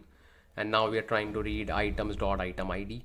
Okay, we are trying to read items.price, items.product name. Let's try to read it first and let's see if we have error. Yeah, we have. So now it is saying items product name. That makes sense because we do not have dot. That makes sense. And why it is not changing the code? Why? Maybe it is just saving it in the new state. Okay, no worries. Oh, now I see. So I was just running this code and I actually didn't save it. Okay, makes sense. See? So if I'm just rereading it, it is not actually saving it. It is saying items product name cannot be resolved and it is not actually here, the items product name. That makes sense. You know what is the issue? Do you know? We are still using the older naming conventions and we do not need to use it, right? I was like, why we are getting this error? Why? So you simply need to remove the previous naming conventions because we are accessing it with the original names, not with the address dot or something like that. So simply remove all the things and use original name because now you need to use this data frame, right? And this doesn't has that it doesn't have that dot email or dot something. Make sense? Makes sense. Okay, so now it is sorted and data looks amazing to me. And you can see that we have successfully transformed each column. Wow, this is superb. So this was till your this column, right? Which is items. Now we have something called as payment and you can easily flatten this payment column as well because it is just, oh man, these ads. This is just one dictionary and you are now a pro in working with dictionaries, right? Makes sense. And we have another array column and within this array we have just two dictionaries that you can easily manage now. Sorted. Very good. So let's quickly do it and now you should just understand like what we are doing. Okay, so our column is payment.method, payment.transaction ID. Let me just do it for you. I will simply say df equals df.select and I can say asterisk because we need all the other columns plus we need and here if you remember we need to add those columns which are your payment and metadata, right? Because these are your parent columns. So I will simply add those columns here, payment, so that we can flatten it. I hope you are learning how to work with JSON. I know it's a mess, but the more you practice, more you will become pro. Okay, JSON is not like this, and there's no general way to deal with JSON. Why? Because every JSON file is unique.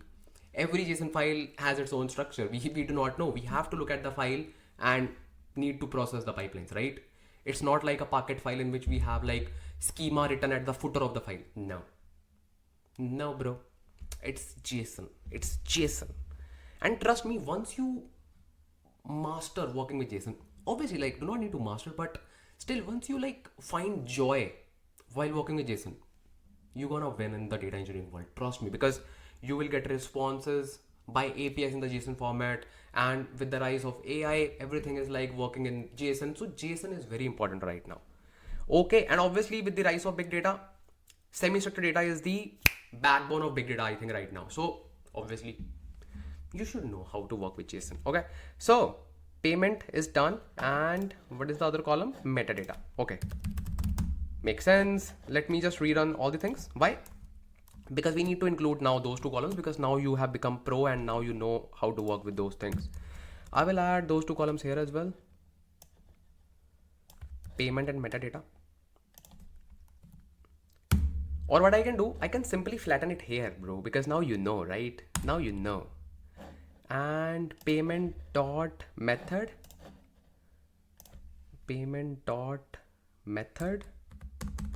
and then we have payment dot transaction ID. Makes sense. And now we have metadata. In metadata we have a list and we need to explode it. Very good, now you know. So let's include metadata in this and let's display the data.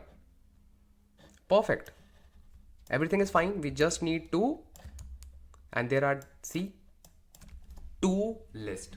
Actually these are not two lists, it's just one list. Why it is appearing two times? Because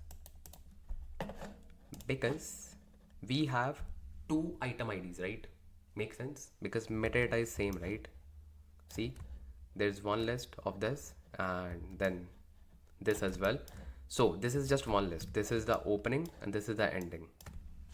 Makes sense? That's how JSON works with explosion. This is a fancy word, explosion, but it's not risky, no worries.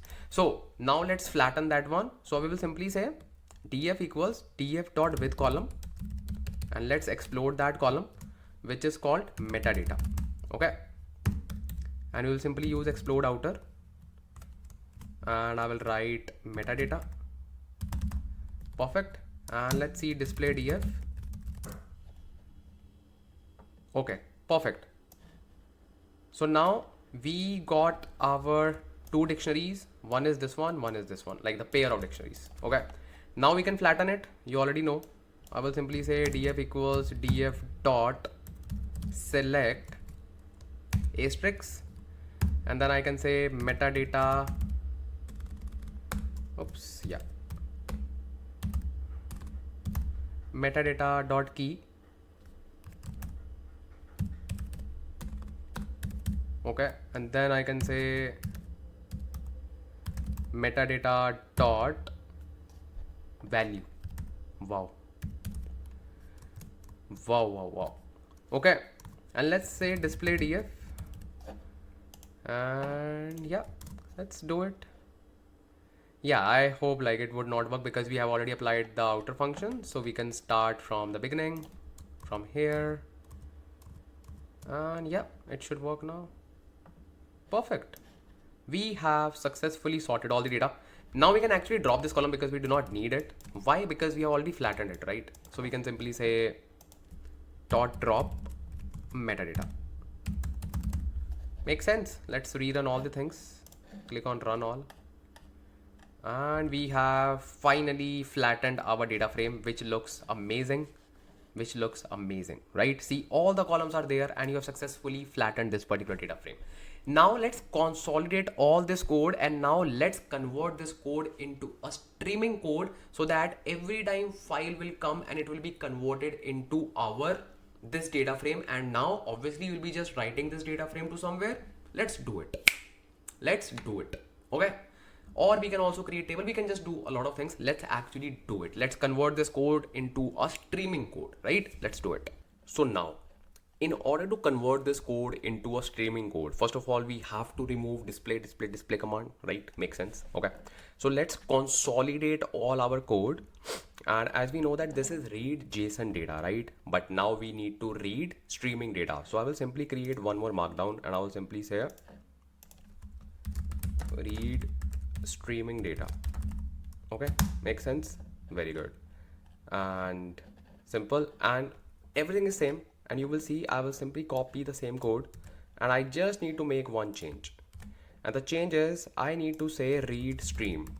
Instead of read, we simply need to use read stream because this is the streaming API available in Apache Spark, right? Plus, we need to remove this line. Yes. Why? You will say if we are removing this line, then how we will be just infer the schema. So in Spark, if you just want to infer the schema, you have to use something like this. spark.sql.conf, spark.conf.set, and then you will simply say spark.sql.streaming dot infer schema. What was the property of that? Oh, schema inference. Schema infer or inference schema inference, and then true. Perfect. So when we write this, it actually enables schema inference for our streaming query. We cannot use infer schema, so I can simply add a comment for you guys. Schema inference for streaming. Make sense? Very good. So now this is our code to read the data, okay? And this will simply read the data from this source. That's it. And this is our transformation that we are applying. We can simply say transformations, and we are applying these transformations on streaming query, right? Okay, perfect. So I will simply comment it because these are not required anymore. Then this is the second transformation. Okay, then I can comment this as well. Then this is our final transformation, and I will simply add it here. Perfect. That's it. That's it. Now we simply need to write the data to a location. So I will say, let's create another cell for it, because obviously whenever we just write the data, it acts as an action, right? So I will say df.write stream. So in batch process, we simply write df.write. Here we will simply write df.write stream. Okay. Dot format. Let's store this data in delta format. Okay. Then we can say dot option. If we want to pass the location, let's say we want to see the data. So I will say, don't worry. What is this recommendation? Checkpoint location. We will talk about it. Don't worry. First of all, let's give the path of the table. Or first of all, let's say mode. The mode is output mode. So output mode will be, let's say, append. Okay. Then let's say option path. Okay. And path will be, as we know that it will be volumes, and then we have workspace, then stream, and then streaming, and within that we have folders. So we will create a new folder, obviously, because this is our sync. So I will say volumes. I can simply insert it, and instead of using JSON source, I will say JSON sync. Make sense? Because we are just syncing this data into this, and I will create another folder called data within this. Okay, make sense? Very good. Then what we need to write? We need to write checkpoint location. What is checkpoint location? It is, you can say, the most important thing in streaming, because it keeps a track of your state of the table, your files, your everything, your metadata of the files, everything. We will be discussing about checkpoint location after this particular code. Don't worry, because it is very important. You cannot skip checkpoint location. Okay, so we'll be just talking about checkpoint location as well, so don't worry. For now, let's give a location, and I will simply give this location that it is recommending, because it is really good, because we just need to create checkpoint in the same location but in the different folder. Make sense? Then what's left? Path is given, checkpoint location is given, everything is fine. We can simply run start. I think so, because I think everything is there, and we actually do not need to worry about anything. I think so. So let's say dot start. You will say why we have created delta. Delta is the best, you can say, format. You can actually query your data in the structured format. So it is the best option. So now we are good to hit the start button, really. And I can also comment this as well. Okay, so now let's run this cell first of all, because this is our streaming query, and schema inference is not available. Wow. Configuration spark.sql dot streaming. Is it streaming or stream? Let me check, bro. Spark.stream sql.streaming schema inference. It should be available. Maybe it is not available in this particular serverless trigger, but it should be available. Spark.sql.streaming dot schema inference. Are you sure? Are you sure? Are you sure? After doing a research, I was right. So this serverless compute doesn't support schema inference properties. That means you have to define your own schema. And let me just tell you, in production scenarios as well, we define our own schema. So we can just get rid of this one. So now the question is how we can just define the schema. You do not need to worry. There are multiple ways to define the schema. Okay. So first of all, let me just write the schema for you. And obviously I will just share this notebook. You can also get the schema instead of just defining the whole schema. Obviously it takes time. And just to save the time, I will simply paste the schema here. I will simply say my schema.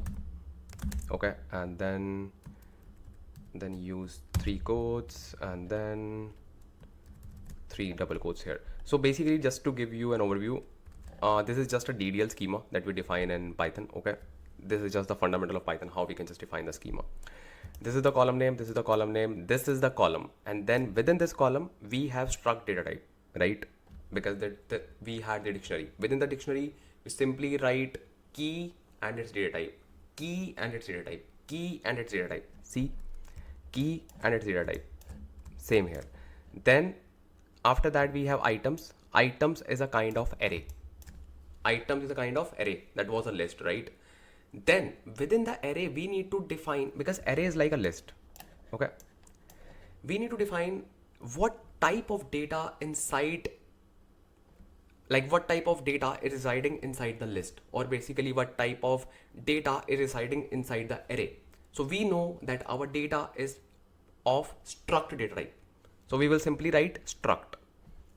Make sense?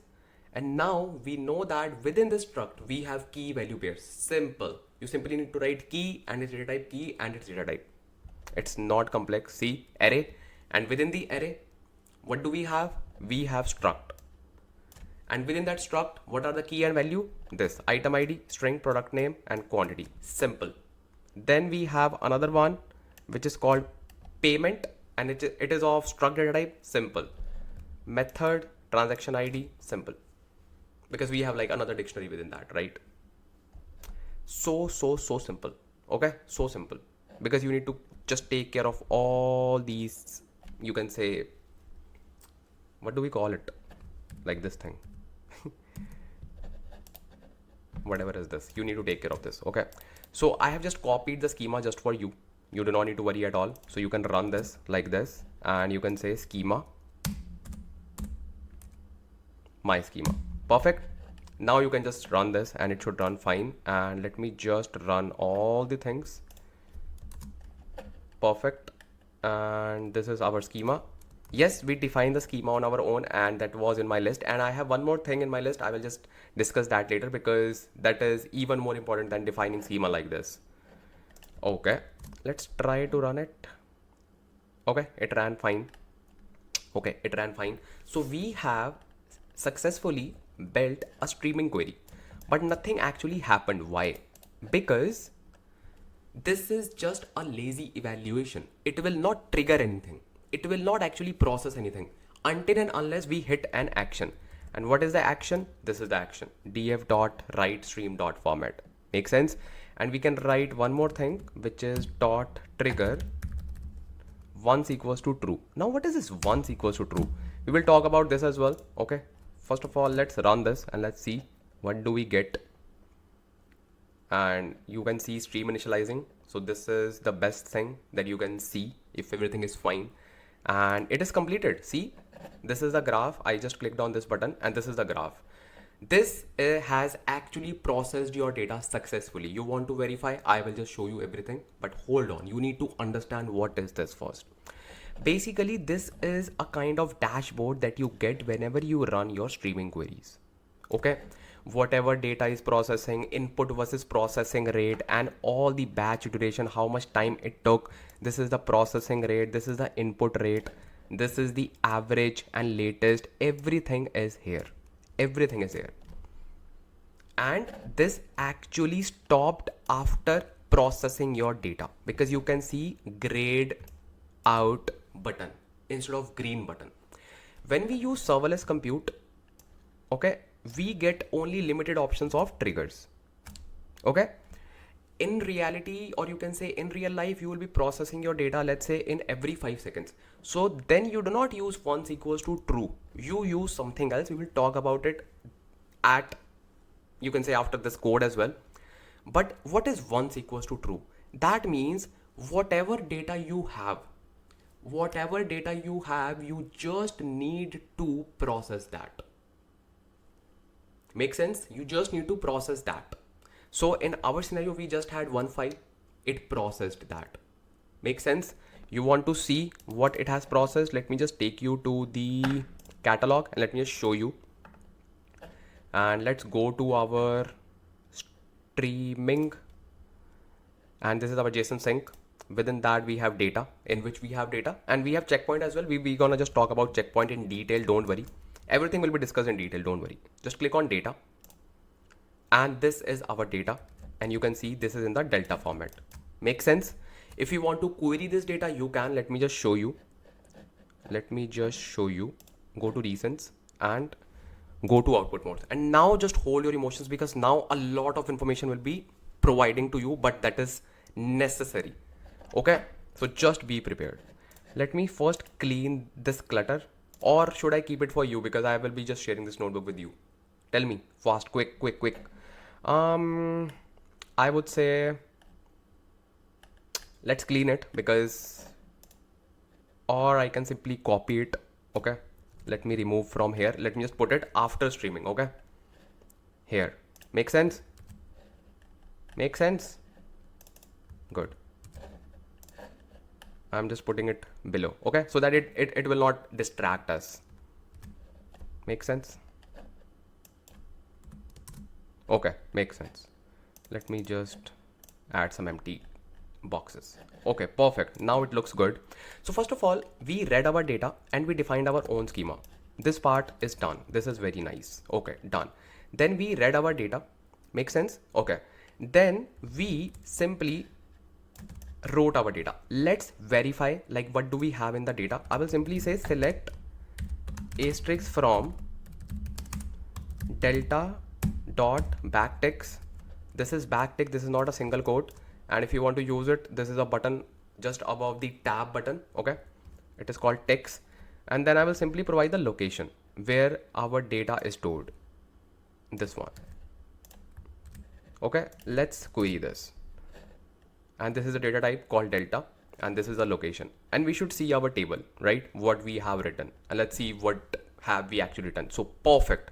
We have successfully written our data in the structured format in the destination. As you can see, there are like 4 items, 100, 100, 101, 101. Make sense? Okay. And why do we are seeing like these 2 things? Because we have something here. If you see value, like back to school, campaign, and all these things, because we have like different keys. So one key is campaign, second is channel. For this one, we have 2 keys assigned to it, and then same thing with here as well. This is not duplicate. This is the property of the data that we have. Make sense? See, we have 2 keys. We have 2 values, back to school, email, everything. So this is not a duplicate. Do not get confused. The answer is here. Makes sense. This is our first file. Very good. Now what I'm gonna do, I will upload my second file, which is day2.json, and I will explain all the things, because you will see the magic and you will have a lot of questions after that. Don't worry, I will answer all those questions. Okay, perfect. So let me just upload one more file, which is day2.json. If you want to upload the file, you have many options. You can either click on it and go to stream, go to streaming, go to JSON source. And within this, you can click on these three dots and click on upload to volume. And you can just pick your file. Okay, let me just do it quickly. I have uploaded this file called day2.json. Okay, and let me just click on upload. What will happen? Nothing. For now, nothing. Because now we need to rerun this command because we are not using continuous trigger, or maybe you can say trigger which is like continuously processing your data. We are using once equals to true. So the moment I run this for one more time, it will process the new data automatically without doing anything else, without rerunning this, without running anything. Okay, because this is our streaming query. I can query this data for one more time and you will see the magic, and I will ask you some questions. Okay. Actually, no magic, but just functionality. So we have got second data, which is 102.102, and we had Bluetooth keyboard and all those things. Okay. This is our second data. Why did we just get only and only this data, okay, and not this data for one more time? In short, why this query processed only day2.json and not day1.json for one more time? Why? This is called idempotency. This is called idempotency. Okay, this is called idempotency. That means data which is processed will not be processed next time, and that is the biggest advantage of streaming, and you can say that is the biggest feature we get with streaming, because you will not be like you. Just tell me one thing: if you have already processed day1.json, do you want to process it again? Let's say day 3, day 4, day 5, day 100. Do you want to process the same data again and again? Obviously no. So this is called idempotency, and Spark Streaming handles that internally. Using what? Using checkpoint location. So when we said once equals to true, this is just a trigger. We triggered the streaming query, but it didn't read day1.json, and in the source we have both the files, day 1 and day 2, but it didn't process day 1. Why? Because of idempotency. If I rerun this query, we have two files in the source, and do you know what will happen? Do you know? Let me query it. Nothing. It will not process either of the file. Why? Because Spark knows that it has already processed both the files. So see, only 6 rows. Only and only 6 rows. No new row added.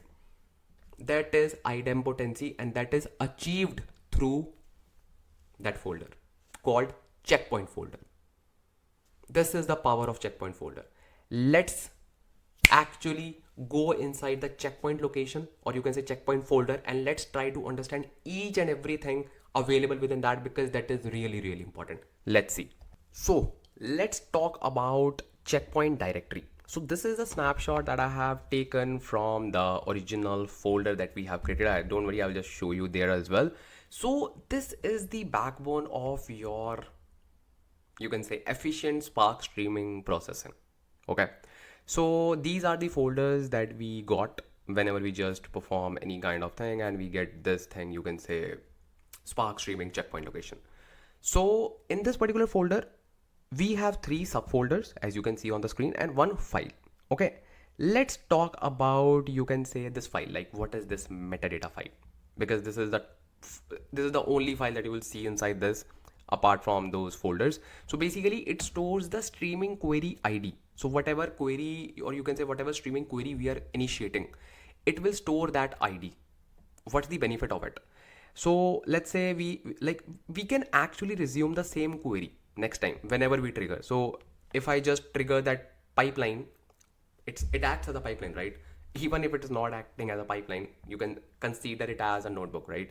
So whenever you are just triggering that cell again, so it knows that we already have a streaming query assigned to it. ID, streaming query ID assigned to it. So it simply goes to that ID and it resume that query again. Okay, so in short, it records the query ID and start timestamp and engine version, and it helps Spark understand whether it can resume an interrupted job. Okay, and obviously it ensures query continuity and avoids inconsistency if the query is restarted. Makes sense? So it will just, you can say assign an ID, and it will say, hey, this is the ID associated with this particular streaming query. So whenever we are just resuming the trigger, it will resume that query. That's it. Make sense? Makes sense. Makes sense. Now let's talk about the first folder that we have. And I would just start from the sources folder because actually you are really excited to know this. Why? Because sources folder is the backbone of your idempotency behavior. Yes. So basically this is not available with Delta Lake as a source, and we are not using Delta Lake as a source. So this is just a you can say additional information for you. We are using files, so that is fine. But if let's say in your organization you are using Delta table as a source instead of JSON files, you will say, hey, why I'm not able to see commits? Do not worry, because it is not available with Delta as a source. Okay, but yes, rest of the things it is available, and we can see in our case as well it is available. So what it does, basically it takes care of idempotency. Okay, and let me just tell you what it tracks. The first thing that it tracks is the files that Spark has already read. So it will simply say, hey, this file is already read. Which file? day1.json. Okay, then day2.json, then day3, day4, day5. So basically it actually tracks all the files. Okay, and sources like JSON, Spark actually doesn't rely on Kafka style offsets. So it keeps track of the full path of each file. So do not worry about Kafka for now. So in our case, we know that our file is saved in a location called volume // blah blah blah. So it will keep a track of that particular location.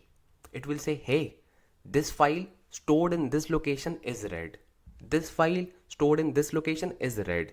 So if you drop 10 JSON files in our directory, okay, this folder remembers which files were already picked up and which were not. So in short, even if you just, let's say, drop another file with the same name, it will not process it. Oh, okay. So even if I, let's say, delete day1.json from the source, okay, and I re-upload it, it will not process that data because it knows that this file is already processed. Wow, this is amazing, and I will just show you, don't worry at all. Then let's talk about the second folder, offsets. It basically assigns an index to the data which is read. Okay, it will simply assign the index. It will say, hey, this is your index and this data is read, and obviously it will be helpful when it is just reprocessing the next batch of the data. Okay, then we have third folder, which is commits. It is self-explanatory. Commits folder is like your check mark.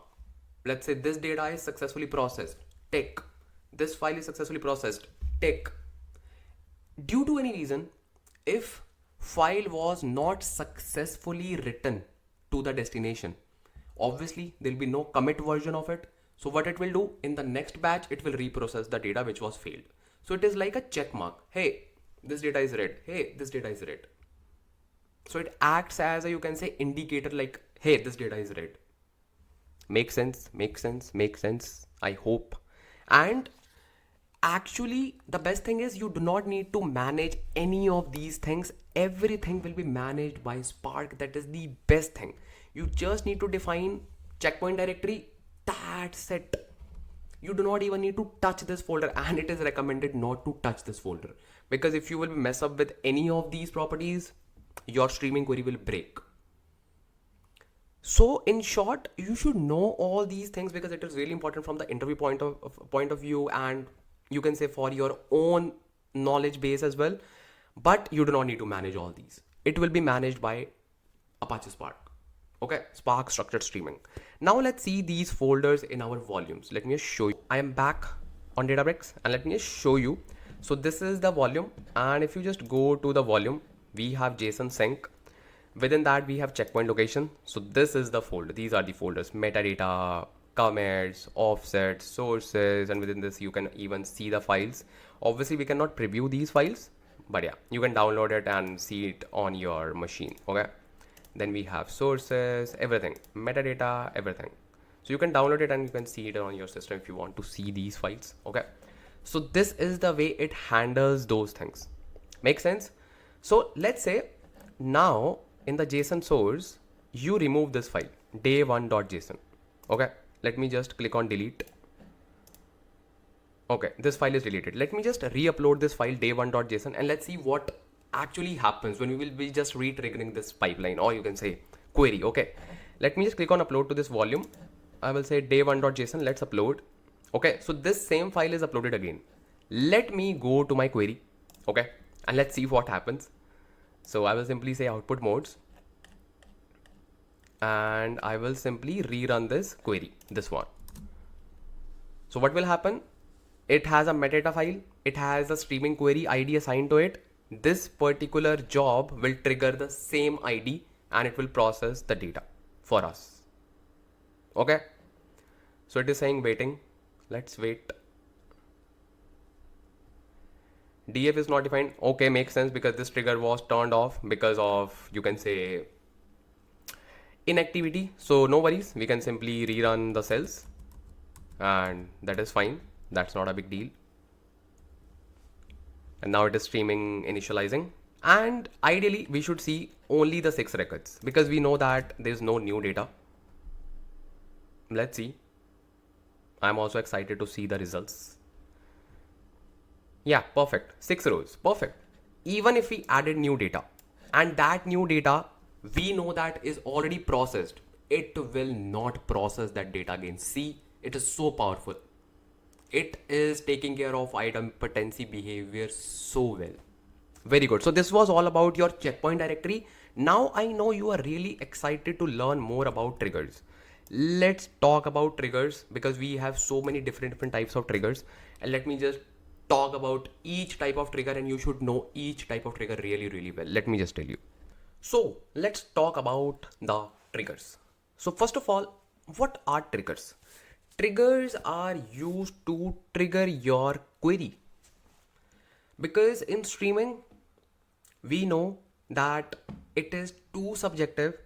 For some use cases, for some businesses, you can say streaming will be equivalent to processing their data in every hour. For some businesses, streaming will be equivalent to processing their data in every 10 seconds. For some businesses, streaming will be equivalent to processing their data in every 1 second or every 1 millisecond. It is too subjective because currently data engineering is evolving with a great rate, and businesses are trying to process their data as quick as possible. But obviously, if there's a business who is processing their data, let's say they're who are triggering their queries once in a day, so let's say 24 hours window, they cannot simply say, hey, just process my data in just 24 seconds. No, they need to gradually evolve. But yes, it has become so easy to shift from batch processing to stream processing because of Apache Spark and so many optimizations available in tools such as Databricks, right?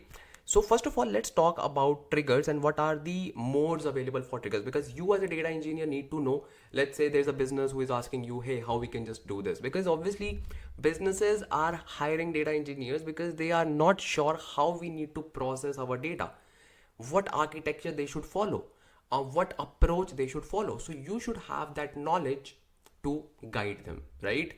So let's talk about the first trigger type, which is default. If you do not define in triggers, still it will work with default mode. What is default mode? Ideally, let's say you have one micro batch. Okay, you have one micro batch, this one. So this is processed. Let's say this is done. So the next micro batch will be immediately processed as soon as this batch is processed. Then the next one. So it will simply wait until the previous batch gets completed. Once it is done, it will be automatically triggered. Okay, this is, you can say, depend upon the processing time the previous batch takes. Okay, very good. Then we have next, which is processing time. It is really good, and I would say I personally love using processing time. Let's say there's a business whose requirement is to process data in every 10 seconds. So you can create a trigger of your query, or you can say trigger for your query. You can simply say dot trigger, and then you will write processing time equals, let's say, 10 seconds. So what it will do, it will simply, your query will be running with green sign. Okay, and what it will do, whenever your source will receive any data, it will just check that particular thing in every 10 seconds. If it will receive any data, it will simply process all the data. Then it will check in next 10 seconds, then next 10 seconds, then next 10 seconds. So it will be continuously doing it, continuously, without stopping. Obviously, because real-time analytics, real-time data processing, it will not stop until and unless you stop the trigger, you stop the cluster. So this is like really running. And we achieve this with the help of all-purpose cluster, and obviously you can say with the help of job clusters as well. Okay, then we have another type, which is once, and we have already seen that once equals true. That means we need to process all the data which is available in the source and then stop the trigger. Sorted. This is very much good if you have, let's say, if you are just starting your query and you have like so much of data in your source. It will simply load all the data and will stop the trigger. It behaves like a batch, right? Perfect. Now let me just introduce with the brother of once, which is available now. What is this? I would say this is the same thing, and this does the same thing that once trigger does, but this does the same thing with, you can say, better steps. So if you have a source, okay, if you have a source, you have files 1 2 3, so on, so many files. Once trigger, what it will do, it will simply load all the data together and it will dump the data to the destination. Makes sense? But it will do it in just one batch, one micro batch, you can say. Okay, one micro batch. But do you know what available now, what it will do? It will also read all the data together, but it will divide your processing into small micro batches, and it will keep on doing it until your all the data is processed. So there'll be less load on the processing. Make sense? And this is really nice if you have lots of data in your source. Okay, so this is really nice. It is a better version of once equals to true. I would say available now is the better version, because we do not know how much of data we will be getting, okay, in the source. It can simply, obviously all the data will be processed together, but it will automatically convert it into micro batches, small micro batches. Sorted. We have one more processing type, which is the most recent one, and it is recently added. It is called continuous. What is this? This is recently added, and this is not even compatible with all the data sources and sinks. It is only compatible with memory, console, Kafka, and it only supports append only mode. That's it. What is continuous? Continuous is not like your micro batches, because all these triggers are built on the concept called micro batching. It is built on the concept called processing the data row by row. Okay, it will process data row by row, and if you want to define it, you will be defining something like this: dot trigger continuous equals, let's say, 1 second. Now this is interesting. Why? If we are saying that it is continuously processing the data without any micro batches, why do we need to define the time frame, which is 1 second? This is interesting. By the way, this 1 second is not defined for your continuous trigger because this trigger is continuously processing, but this 1 second is defined for your checkpoint location, bro. Checkpoint location. Because obviously checkpoint location needs to be there to keep the track of all the things in our query, all the files which are being read, right? So that is the backbone. So it will update the checkpoint location in every 1 second. Make sense?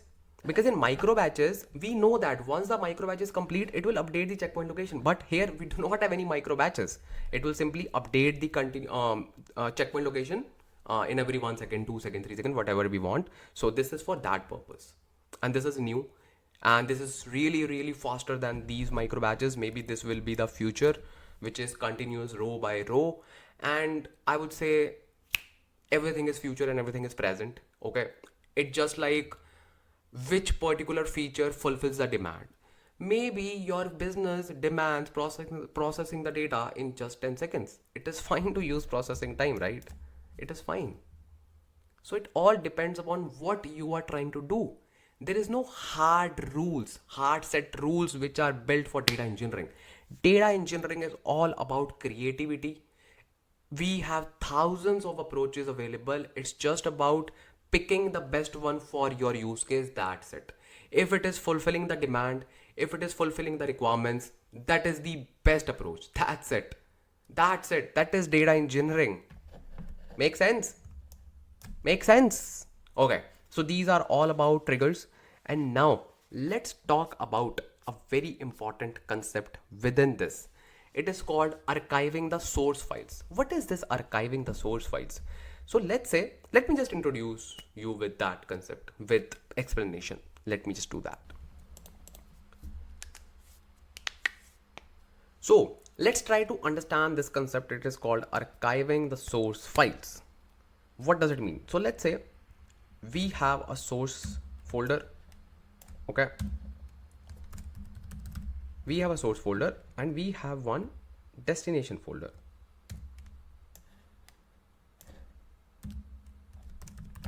We have one destination folder. Okay.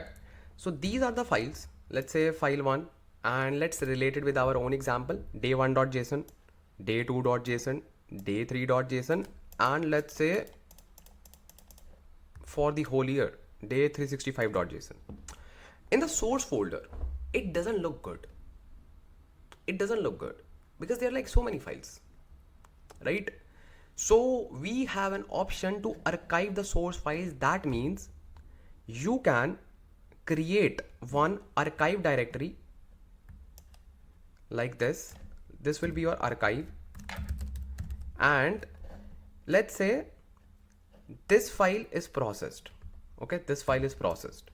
So the moment we will receive the next file, this file, the processed file, will automatically be moved to archive location.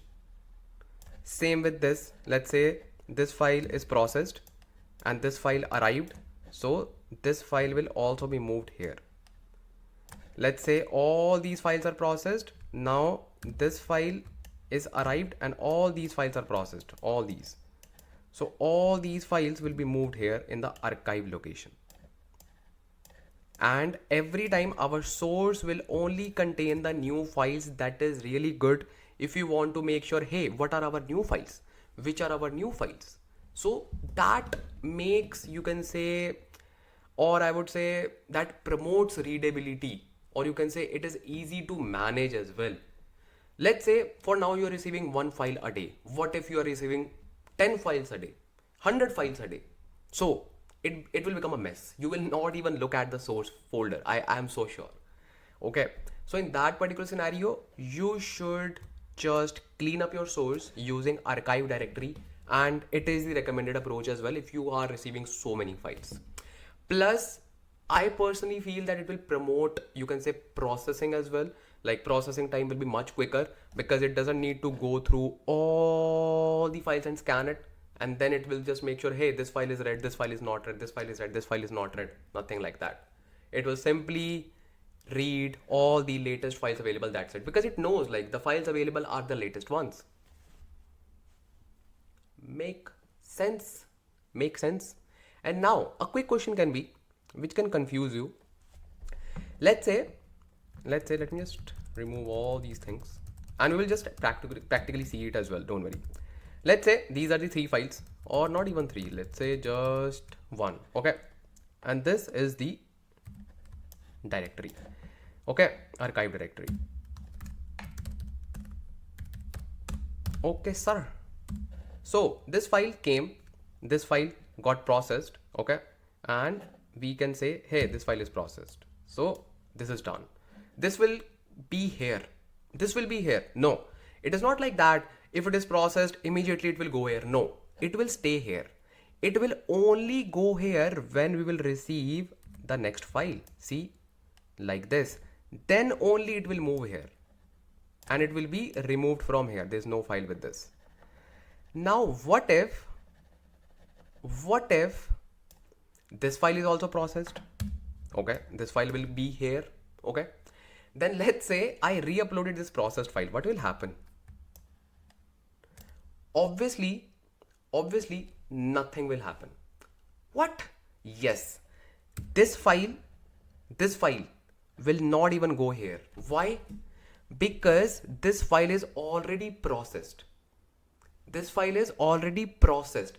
That means no processing will happen. And if no processing is happening, then this file will stay here. Because I just mentioned this file will only go here if there is a processing in the source side. Only when processing. Otherwise, no. So if the same file landed here, we already know that it doesn't process that file again. So no processing, that means this file will be here. Now let's say I uploaded a new file which is not processed before. Okay, then this file will move here because this will initiate the processing. So in the directory, we will have only and only 2 files because this will be moved.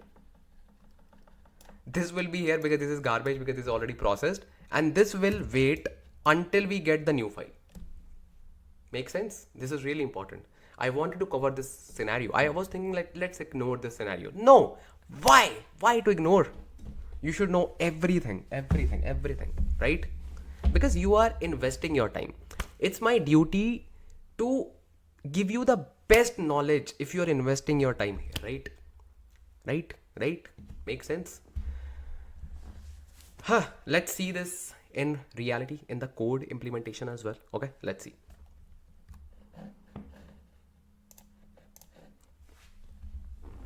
So we are back on our Databricks notebook and it keeps on turning off our cluster. Why, bro? Why? So by the way, we will not be using this query. We will create another query. So I will simply copy this code. Okay. And I will go down and I will create a new heading. I will say archiving. Okay. Archiving. So I will paste this query here. Obviously, a location will be the same, but we need to just change the destination location, you can say, or even I would say source location as well. So I will simply say JSON source archive. Okay, because we are learning archiving. So JSON source archive. Make sense? Okay. Let's create some folders. I will go to catalog and workspace and then stream. Within this, we have streaming. Within that, I will create a folder. And let me just tell you, you can even create folder manually and with the code as well. You can simply write import notebook utilities, notebook utils basically. Okay. Hit enter. It will import this particular library, notebook utils. Bro, we have notebook utilities. What is the spelling? Notebook utils. Yeah, we have. Are you serious? Notebook utils, Databricks. They are making so many changes, so many updates. DB utils. Oh, Notebook utils is in the Azure. Oh man. We have DB utils here. I was confused between Azure and Databricks because they also have like notebook utilities. Actually, they have two. They have MS Spark utils, they have notebook utils, and they have DB utils. Bro, come on. Come on, come on. DB utils. DB utils. Databricks. DB utils. Maybe we do not even need to import it. It is there, maybe, because in Azure we import it. This feature is in public preview. Wow. dbutils.data. They have added so many things, bro. So many. We do not need to import it. Okay. Let's ignore it because in Azure we import it. So dbutils, I can simply say dbutils dot mkdir, and then I can create this folder. Oh man, it is called inside streaming, and I want to create folder called JSON source and then archive. It's not a good name. I will say JSON source new. Okay, let's run this. Attribute error. Wow. Let's click on diagnose error. Wow, man. Wow. Oh, I forgot to add fs because this is a file system library. Let's run this. By the way, it recommended me, not me. I was writing my normal code, but do not listen to the recommended stuff every time. Okay. So it will simply create folder here. And this is a kind of OS module in Python. If you are familiar with Python, you can even use OS module here as well. We don't have mkdir. Bro, what are you doing? Mkdirs. Oh man. Just follow the standard approach. Sometimes you say mkdir, sometimes you say mkdirs. Are you kidding me? Let's refresh it. And we should see that folder created. Okay, perfect. I can see the folder here, which is JSON source new. Now I will be uploading a file here, right? I can simply say upload to volume. So I have uploaded day1.json because I just want to load only one file. Okay, for now I will click on upload. Okay, this is my code that is completed, and let's do the same stuff but from the new location, which is called JSON source new. Okay, but here you also need to tell one thing, that you are processing. Oh man, what are you doing with the indentation? It is testing my patience, I guess. I love indentation, and see what indentation it is providing to me. So you simply need to write dot option. Okay, and here you will write archive. So what it will do, it will follow clean source with archive mode. By default, it doesn't use archive mode. Okay, then I will simply say dot option, and then we need to, I think, use source archive directory. It should be in the documentation as well. Source archive directory. Okay, and then you need to define the location where you want to store your archived data. Okay, and for that we obviously need to have that folder available. So don't worry, we will create one more folder here, and I will say source new, and let's create another folder obviously, and I will simply call it as source JSON source archive. Okay, JSON source archive. Let's create this folder. You can actually create this folder anywhere, but just for the understanding, I'm just creating this folder outside of this, and it should create one. It is refreshing it, so let's wait. JSON source archive. Oh man, this free version is so slow.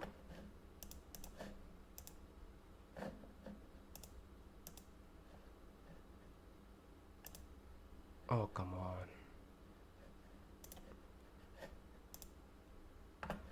Bro, let me just rerun this. If it throws an error, that means our folder is created, because it is saying mkdirs. So I trust this, and I am assuming that this has created the folder. So And I can even just go here and just confirm if that is refreshing and taking forever. Okay, so this is streaming. Yeah, we have our folder ready, JSON source archive. Huh. JSON source archive, perfect. So now let's simply say this folder, which is JSON source archive. Make sense? So what it will do, it will simply convert, or you can not convert, like send your data to that particular location. Everything else is fine. This is fine. This is fine. Then let's define the right query, this one. And obviously this will be a new location. And I will say location will be, let's create a new folder. And I will say JSON source, basically sync, JSON sync new. Okay, let's do this. Perfect. And I can say JSON sync new, that's it, and JSON sync new, that's it. Everything else is fine. Let's run this and let's see what happens. Let me just run this. My schema is not defined. Oh yeah, we need to rerun this cell. So now let's run this, and it is saying explode outer is not defined. Oh yeah, we also need to run this cell because that cluster was turned off, so do not say anything to me. Okay, let's run this and let's run this cell as well, and I will just show you. And let me just clone this. I will make this duplicate just to show you all the things side by side. So this is initializing the query, and this is completed. By the way, this is completed, and I can show you in the catalog that what is actually written. So in the streaming catalog, we have JSON sync new, right? So let's open this, and we know that there will be two folders, data and checkpoint, but this time we are focusing on the source folder. Let's go to source new, and you will see that file there. Okay, obviously this file is processed, and this archive folder is empty. Why? Because there is no new file in the source. Let's add the new file in the source, and you will see the magic. So I will simply say JSON source new. Let me add one more file. So I have added day2.json. I'm uploading it. So for now you are seeing both the files here, right? Both the files are here. So this file, like, not immediately move to that folder. No. Now when I'll be just hitting the query, let me just hit that. So it is initiated. You will see, let me just refresh. This will be gone. This will be gone. This will be moved to that particular new location. Or let me just click here. Let me just refresh. And JSON source. JSON source, yeah. JSON source new, sorry. JSON source new. This didn't move. Why? Oh yeah, because we didn't run this cell. Makes sense. My apologies. So now let's see. This is refreshing. Oh man, it takes so long. Let me just check here. Workspace, streaming, and JSON source new, and you are seeing only one file. Boom. See, it actually moved day1.json in archive folder. See, this is the location, and you are seeing the whole hierarchy. Yes, you should see. See, day1.json. Wow. Now I will just show you that example that you were just talking about. I will upload the same file day1.json. Okay, let me just do that. Upload to volume. So I have uploaded again the same file day1.json, and you will see day2.json will not be moved to the new directory, and you know the reason now. Okay, click on upload, and let me just reprocess the data. And let's wait for just few seconds. It's done. So you will see in the streaming, both the files are there. Why? Because this file was already processed, and this file is ready to be moved, but it will only move when we upload a new file which is not processed. Now I will upload one new file which is day3.json. Perfect. It is day3.json, and you will see the magic. This time you will see day2.json will be moved to the archive location. Bro, these things are really important, okay? These things are really important. And you will see that, okay, it is not refreshed maybe. Maybe. So workspace and then stream, then streaming, new. See, day2.json is moved. Why? Because day3.json arrived here and it is processed and previous files are all moved to the archive location. Perfect. Why this is not moved? Because this file is already there. This file is already processed. This is a duplicate file. That is the power of idempotency. Even if let's say your business just sent you the data which is already processed, it will not create any kind of corrupt records in your destination. No, it will not even process that data. Why? Because it knows that this data is already processed. This is the power of Spark Streaming. I hope that I'm covering all the things in detail, and these are the things like you need to know. These are like out of the box talk. I do not call it as like out of the box because everything is inside the box. Everything is related to the box. So we should just talk about every single thing. It is very easy to talk about just a normal simple streaming query and that's it. But you need to know all these things as well. Okay. Make sense? Okay, perfect. So now let's talk about the other output modes as well. We have simply covered everything in detail regarding append mode. By the way, this was not just about append mode. This is applicable to all the modes, but we took an example of append mode because obviously if we want to cover all the things, we need one mode, right? So we took append mode. But now let's focus on the modes because now you know checkpoint location. Now you know all the directories. Now you know all the schema inference. Now you know everything. Now you can actually understand append mode, output mode and complete mode. Not output mode, update mode. Okay, so let me just rename this notebook because this notebook is like your end-to-end tutorial. So I will simply say stream tutorial. Okay, and now let's create a new notebook in which we'll be talking about the output modes like append mode. Obviously we have talked about append mode, but just to keep the things standard, so I will simply take an example of like, let's say a streaming query, and we'll just see the behavior of append mode, complete mode and update mode. Let's see what happens with these modes. So let's talk about the output modes, and you are already familiar with append mode. It just processes the new data and it doesn't allow you to perform stateful transformations, but in the real world you will be performing stateful transformations such as aggregation, because aggregation is like one of that particular thing which is really required to be performed on the data. Okay, let's say you want to perform group by or anything.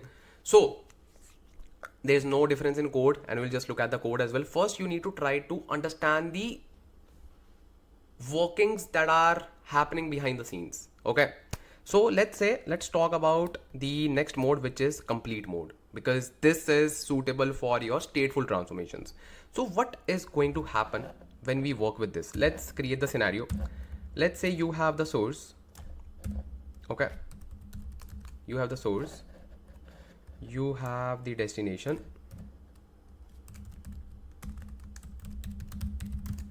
Okay, then you have something called as output. What is this output? Output is just like the data it is processing and sending to destination, and this is the only difference between complete and update mode.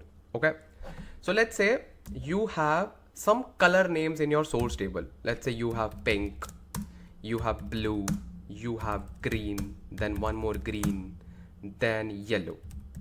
Okay, this is the first batch of the data in your source. You performed aggregation on top of this source and you want to find the count of each color. So what it will do, complete mode, for the first iteration, it will simply say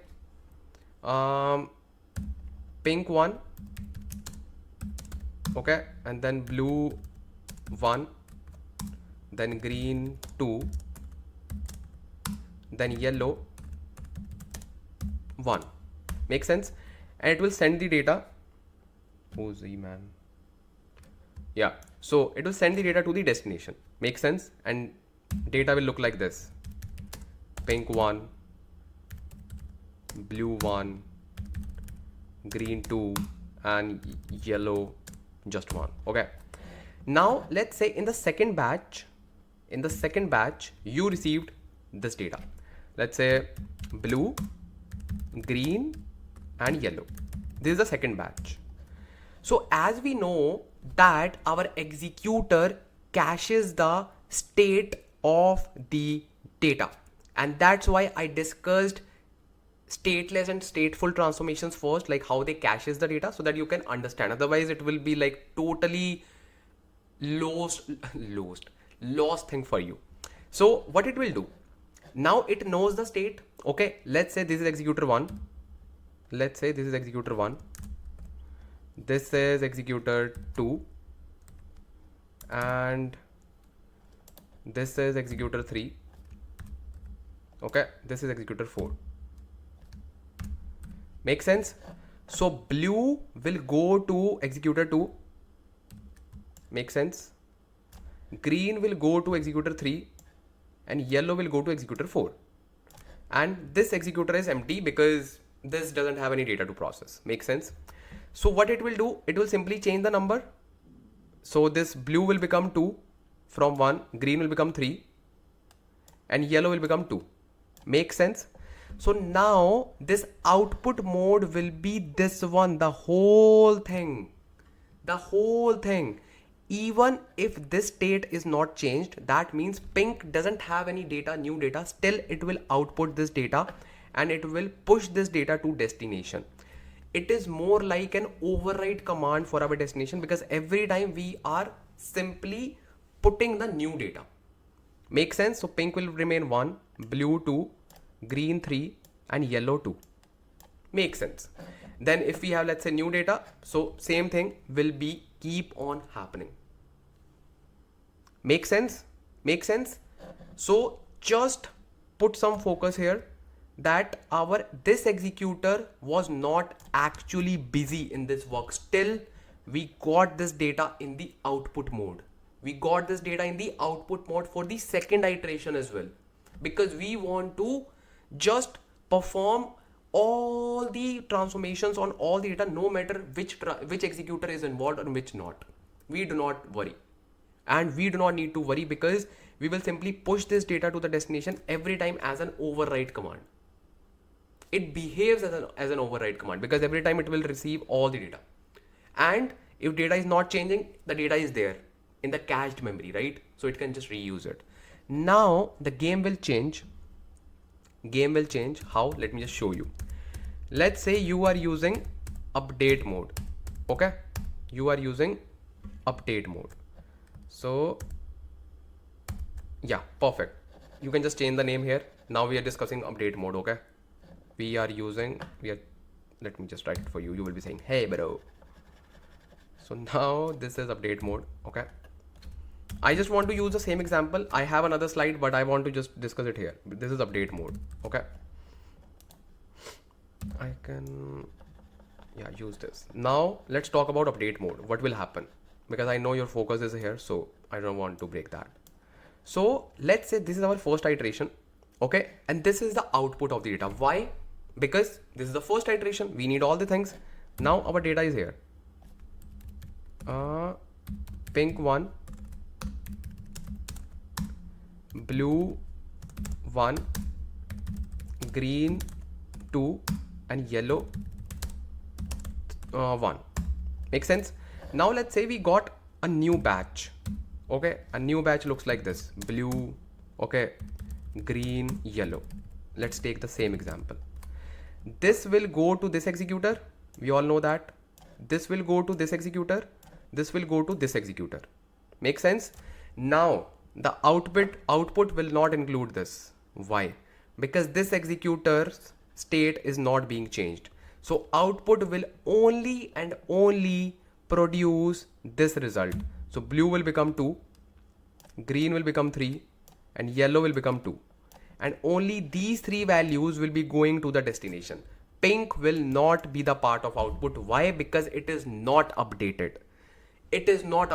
That executor's cached memory is not updated, and if it is not updated, it will not be the part of the output. Simple. Make sense? So this data will be changed. It will become 2. green will become 3, yellow will become 2. So obviously our final destination table will look like the same as complete mode, but the difference is output. It will not generate the pink color in the output, whereas in the complete mode it will generate all the values, unless like it will consider all the values no matter what state is changed, what executor is involved, nothing, all the values every time. But in the update mode it will only generate the output for those values which are changed. Simple formula, simple analogy. And let's see this with the help of an example between complete mode and all those things. Let's see. So now let's create a new notebook quickly, and we will just call it as output mode. Okay, and let's turn on our cluster. So we will be just using a delta table as a source, because obviously if we just want to see the transactions, we need a table just to make sure like everything is fine instead of just pushing the files again and again. So what we need to do, we will create a delta table, and it's very simple. You can say, let me just convert it. There are so many ways to create delta table. You can use SQL to create delta table, which is the easiest way. You can even use delta table dot create table and then with column, add column, and blah blah blah. There are so many ways. That is like recently added, that you can say Python API, or you can say delta API to work with Python. So it's up to you. I write something like this: create table and then table name, and to register a table name in my catalog, I will simply say workspace dot stream, that is my schema name. Then I will say source table. Make sense? And then I can say ID, or let's take the same example, color, simple, string, and I will say using delta. Okay, and this will be a managed table. I don't want to create a location and all. I'm good with the managed table. And if you just want to use delta library, it's up to you, because I have seen some of you would like this one as well. Import delta table. Okay, so here we can just create a table like this: delta table dot create table, and then you can define the schema. I can show you the documentation as well. Delta dot create table something, or just go to delta table or delta lake documentation, bro. Simplest way. Just go to delta lake documentation, Apache Spark connector, and just click on this one, batch reads and writes. So this is the Python API. Yeah, this one. This is, I think, a new one, so you can just use if you want. Delta table dot create if not exist, and then Spark, and then dot table name, and then add column. Let's use this. You should always use new things. It's good for your growth. And I will simply say color, and I will say string, and table name will be this one. Let's say this one. Okay, and then I think we just need to write execute. That's it. Yeah. Okay, makes sense. Let's run this. This will simply create a table for us, and just a managed table, because if we want to create a table with location that is an external table, we need to write dot location, but we are not writing it. So that should be fine. There are so many ways to create tables. So once our table is ready, we will insert the data into this. Okay, and do we have API to insert the data? I think so, but easiest way is to just use SQL insert into command. So our table is ready. Okay, now I will simply say insert into, let's insert some data. Insert into table name is this, values red. Yes, give me some more colors, give me some suggestions, bro. Okay, green, blue. Okay, more. Perfect. Let's do this. Let's add one more orange. Okay, let's run this. Let's add one more orange color. So our source table is ready because we are just redesigning the thing that we have just discussed. Okay. So let's do this. Red, green, blue, yellow, orange. So we have 6 rows. Okay. And let's simply query the table just to see how does it look like. Select asterisk from workspace dot stream dot source table. Perfect. You will see just the color names. Okay. And then we will build the source query on top of it just to show you how it will work. Okay. So red, green, blue, yellow, orange, orange. We need to first of all read this data. We will simply say df equals spark dot read dot table, or I will say read stream because I want to read this table as a stream. Okay. And table name is this one. So this is the format to read the data in the Delta Lake. Just a tip. Okay. Then we will simply say dot load, I would say, not load. Let's see if we just want to, because schema is fine, everything is fine. So actually we do not need to anything. So we can simply say dot. This is fine. This is fine. This is also fine. We can simply run it. And this is our query. And let's write this data to a table. Okay. So I will say df dot write stream dot table. Yes, let's write this data in a table. Let's say like this. Okay.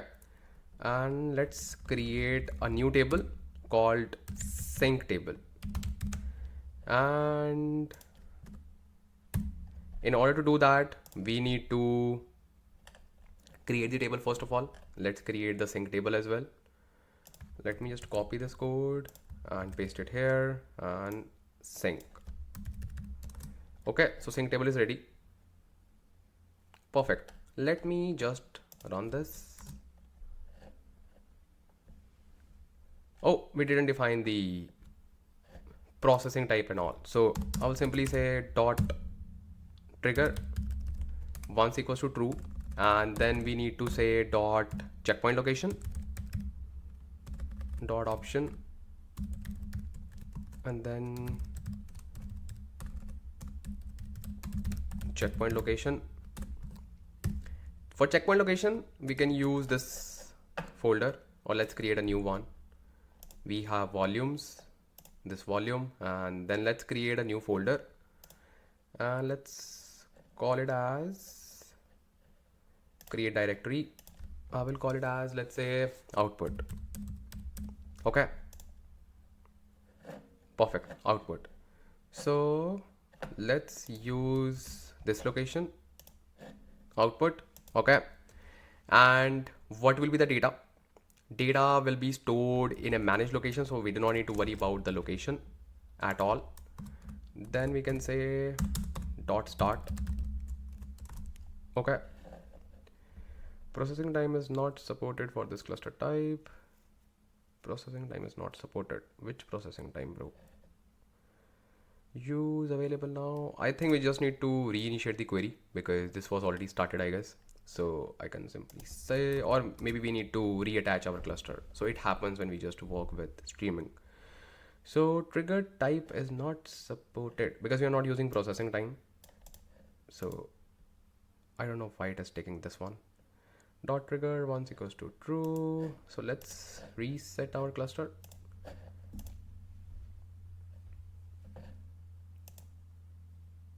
Infinite streaming trigger not supported. Yes, we know that. We can also say available now. That's not a big deal.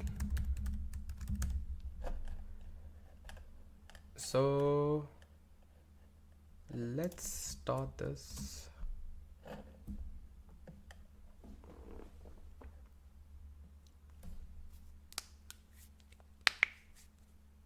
Oh, we forgot one important thing. If you noticed, output mode dot output mode, and we can say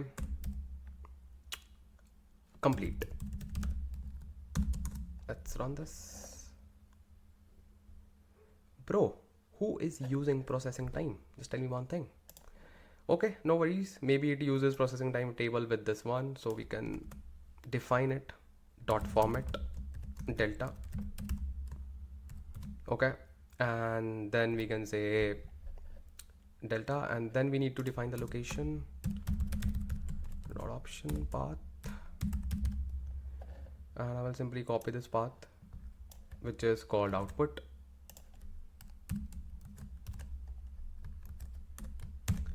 and let's call it as data, and let's call it as check, just check for checkpoint. Available now. What do you want, bro? What do you want? What do you want? So streaming output complete mode is not supported for no streaming aggregations. Oh yeah, because we didn't perform any aggregations. Thanks for telling us. So let's perform some aggregations. We will say df equals, and this is our df, and what do we get in df?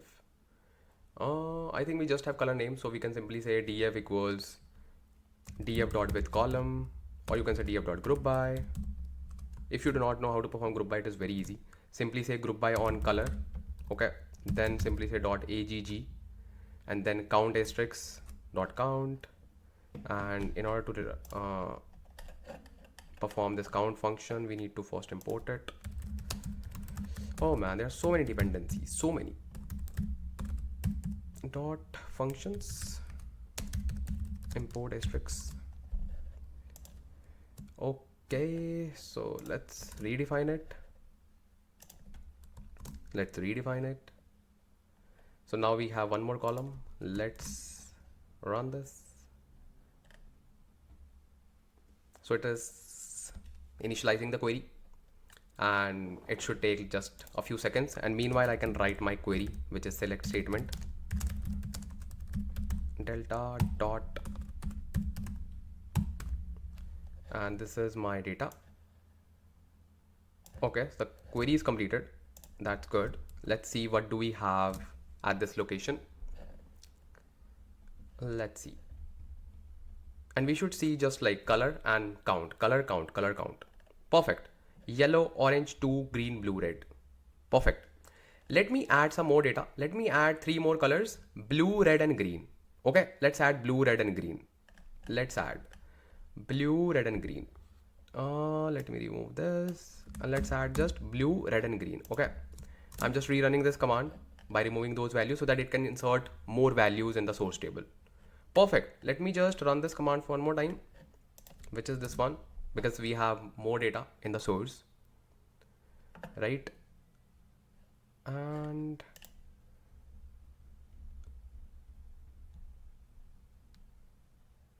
quick, bro, quick. Stream initializing. So currently it is not even running. Now it is completed. So we can see the graph. Let's see the data. We have 3 more colors: blue, red, and green. Okay, and let's see what do we get. Blue, red, and green. So we can see that numbers are updated automatically. Blue, red, and green are 2, 2, 2, and we know that this is the final table. And you know, in the output we are only getting, we are getting all the records every time. So it is even returning this yellow color even if it is not being updated, and you know that in complete mode, right? Make sense? Very good. Now even if we add a new color which is like pure new, let's say I want to add one color which is maroon. Let's add this color, magenta color. So let's run this query, and you will see that color obviously in the final destination table, but in the output mode, what you will see? That's a question for you. What you will see? You will get in the output mode all these records plus maroon every time. Maroon 1. Make sense? Because now you know the reason. Okay, and let's run this, and this is your code. Okay, make sense? Very good. Maroon is 1, and you know what you will get in the output mode. Now just a quick quiz for you. In case of update mode, what will be the scenario? Like, what will be the output? output will only be maroon. Why? Why? Because only this color is added, or basically you can say only this color is changed and other colors are not changed. The state of other colors are not changed. So that is why only maroon color will be the part of the output mode in this iteration. And in the previous iteration, only and only blue, yellow and green, only this would be the part of output mode, because only these values are being changed, only the state of these values are being changed, only and only, that's it. So now you'll be saying, Ansh, Lamba, why can't we see and check it? Okay, check it. So basically update mode is not supported in Delta Lake, so that is why we cannot simply write like this. Let's say, oops, we cannot simply write like this, update, because it is not supported. Update mode is not supported. But even if it is not supported, my responsibility is to tell you what is it and how it works, everything. So that is why now you know like what will happen, that only the new colors will be the part of the output, otherwise no. In short, if the state is being changed, then only it will be the part of output, otherwise no. And what will be the destination? Obviously destination records will be changed for those records only, it will not be changed for other records. Make sense? So let's say you have this table and let's say you are receiving one more orange color. So this will become orange 3, this will become orange 3, and in the output mode you will only get orange 1, or basically orange 3, basically not 1, orange 3, that's it. You will not get all the records. This is all about your output modes. Make sense? Very good. Now let's try to understand one amazing feature available in the world of Apache Spark Structure Streaming. It is called foreachBatch. Sometimes you want to perform some functions which cannot be performed with streaming, or you can say streaming code, but you can just easily perform those things using batch code. A real-time example. Let's say in this streaming query, right? In the streaming query, you are outputting this data only to one destination, which is this one. What if I will say that I want to use this query and at the same time I want to output this data to 2 different streams, to 2 different locations? That's where you have 2 options. One is you can define another query, another write stream. What if I say you need to write this data to 10 more destinations? You will say write 10 more code. No, you would be just consuming, obvious. First of all, forget about consuming, forget about the resources. It will not promote readability. It is hard to maintain, and that is the top most priority for a developer. Okay, so what we can do, we can create a Python function in which we can store all the streaming code, and then we can use that function to make the stream. Don't worry, it sounds complex, but it is very easy. And once you understand that thing, you will be like, I will be always using foreachBatch, trust me. So let me just tell you what is that and how you will be working with foreachBatch. Let me just tell you. So let's talk about foreachBatch. What is it and why do we need it? You would need it, trust me. And let's try to understand what happens. So basically, this is our source. Okay, this is our source, right? So this source will just allow us to process data in batches and micro batches. Let's say this is our micro batch. Okay, this is micro batch. So on top of this micro batch, we can actually apply any function and we call it as, let's say, for each batch. That's why it is called as for each batch. Self-explanatory, right? So let's say we have next batch, it will be applied on this as well, on this as well, on this as well. So we can actually perform this function on each micro batch, or basically you can say the output of each micro batch. Make sense? Let's try to uncover this because this is really, really important. You will love it, trust me. Let's see. So let's try to convert this query using for each batch. Okay, so I will simply write it here, or let's create a new one. Let's create a new one. Let's create a duplicate tab. Perfect. And I will create a new notebook.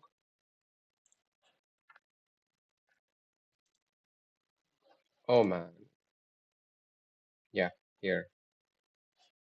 Create notebook, and let's call it as for each batch. Okay, perfect.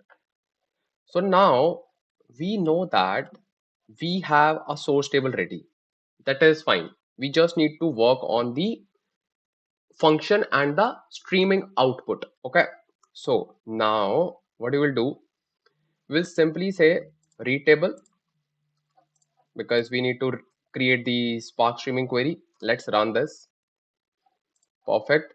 Then obviously we need to import the functions. Let's put it here. Let's run this as well.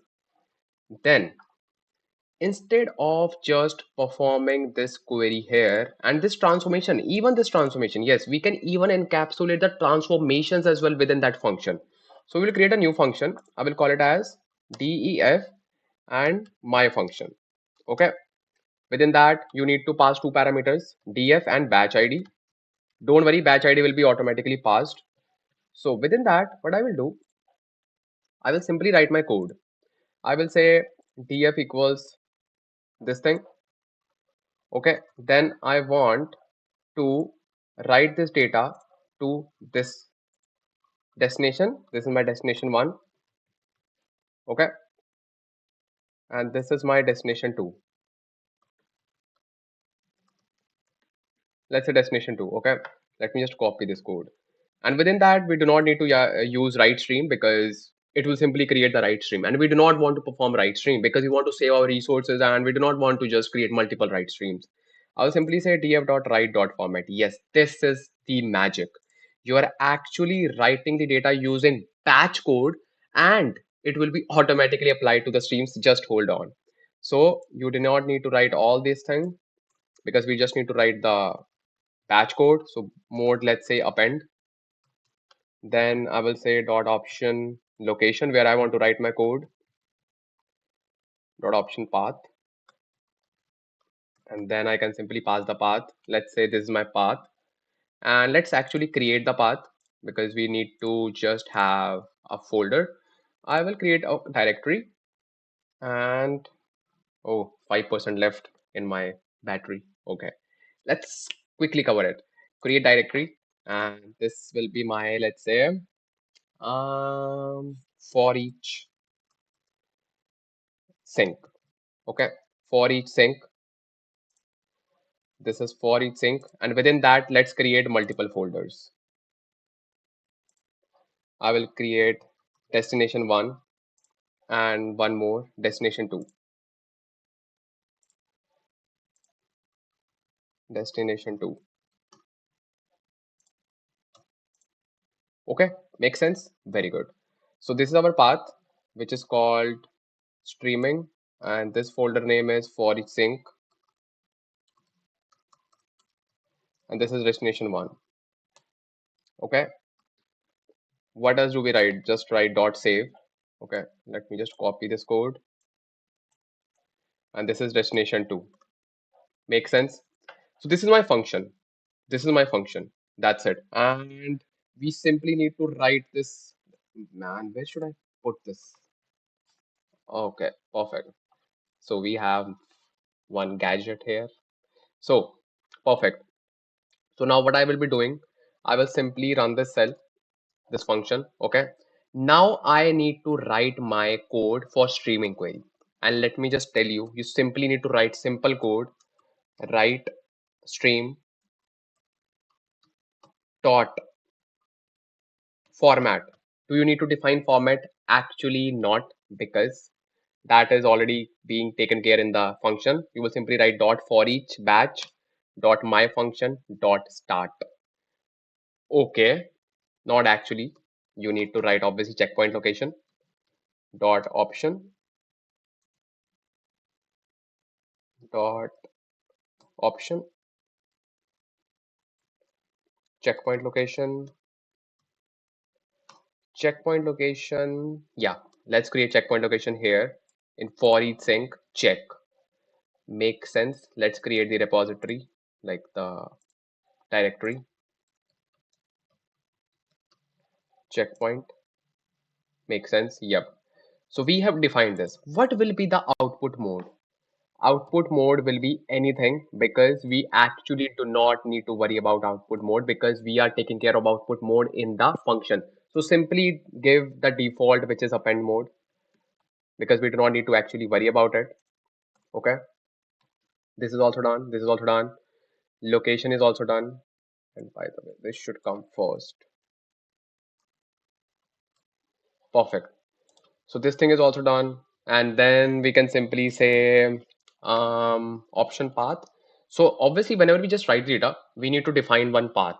And you will say, Ansh, Lamba, we are actually defining path here. So what should we define here? I would say you can define any path. It will not actually even bother because it will simply, like df stream, it will simply apply this function on top of this data frame, and whatever is given in the function, it will simply perform that thing. So it will actually do not write anything here. I can still write, like, give the location, because if we do not give the location, if I just run like this, obviously we need to add backslash. If we just run it without giving the location, like the output, you can say location, that we give option and path. So in that particular scenario, obviously, oh, we ran all the things, right? Processing, oh man. Trigger type, obviously, we need to say dot trigger once equals to true. We forget it every time. Every time.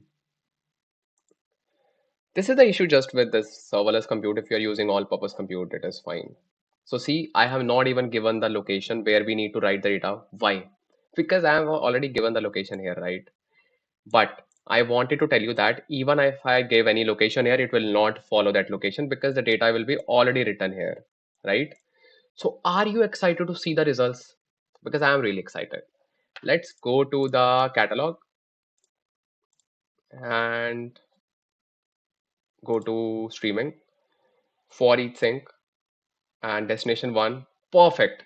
So see, I have successfully loaded the data in two different streams, in two different locations, I would say, without even creating two different streams. That is the power of for each batch function. Do you know what is the best use case that I personally feel about this is applying merge condition, because by default we do not get any kind of merge output mode, or you can say the upsert, very popular term, which is upsert. We do not get upsert capabilities, but we can actually perform upsert capabilities using for each. You can just write your merge code here using batch code, and it will simply apply merge using this function on top of this data frame. And what is this data frame? This is the one. Perfect. You can even try to query this data. It will work. Select asterisk from delta dot. Let's query this. You will see the data. This is next level. I personally love for each batch because I can write any code and I will simply apply the function. See, it applied all the aggregations and everything. I love it. I hope you will also love it. So now let's talk about let's talk about windowing. Windowing is really important for Spark structured streaming, and it is the game changing, and it is a little complex, but you will understand it, don't worry. So let me just show you what is windowing and what are different type of window functions. These are not window functions in SQL. These are like windows, specific windows that we use with the you can say along with the aggregation functions. Let's say I'm aggregating my data, but I want to split this data based on windows. So this is really important. Let me just tell you how we can just work with that thing. So, bro, first of all, let's talk about this small topic, event time versus processing time. So, let's say you have one source. Okay, you have one source. This source is generating the data continuously, obviously. Okay, so that moment when data is generated from the source means the real source like IoT device or maybe thermostat or anything. Okay, so the moment the data is generated, let's say this data, this is the data it is generating. Okay, this data has a timestamp when it was generated. It's called event time. Make sense? This is event time. This is the data. Okay, this is the data that it is generating. Makes sense. And this is the, you can say, a kind of repository where we are just storing the data. You can say it is a kind of any kind of messaging system, maybe Kafka, maybe Azure Events Hub, maybe you can say data lake, anything. Let's say for now it is a data lake. Okay, we are storing this data here. So this data reached here and it is ready to be processed. It is ready to be processed. The moment it is, because we are processing the data on this particular data lake, right? We are not processing directly data on the IoT device. So the moment the data is ready to be processed is called processing time. Okay, this data is ready to be processed. Now you can process this data. Okay, in most of the cases it will be pretty much similar. If there is no, you can say, delay, if there is no failure, if everything is ideal. Okay, but let's say this data is also fine, this data is also fine. Okay, this is processing time, but let's say this is the new data, this is the new data, this is the new data. Okay, this also reached here on time, this also reached here on time, this also reached here on time, but this data, this one actually didn't reach on time because this was supposed to reach here at this interval, right? But it didn't reach due to some reasons. This data reached here, let's say here. So now tell me one thing, what will be the processing time? Obviously this one, because it reached late. But just tell me one thing, should we consider processing time or event time if we are just trying to aggregate the data? Obviously event time, because this is the source of truth. This reached here after some time, but we do not care. We need event time. We need the originated time. So that is why it is a tip. You should always perform aggregations based on event time because that is the source of truth. Processing time can be accurate or cannot be accurate based on the delay, based on the network latency, based on so many factors. So always apply aggregations on event time. Make sense? That is the originated time. Now let's talk about window operations. We know that we perform aggregations. And we just performed aggregations. Just few moments back, we performed aggregations, right? So we know that we can perform aggregations. Those aggregations are called as aggregations on the whole data frame, or you can say the whole batch. You are performing aggregations on the whole batch. But if you want to perform aggregations based on windows, what does it mean? Let's say you are aggregating your data, colors, blue, red, purple, green, those things, right? So you are saying just count the color purple, how many times it appeared in this particular batch. Makes sense. But you want to just apply aggregations on two things. One is obviously color, second thing is window. You want to find how many times purple color appeared within 10 seconds of window.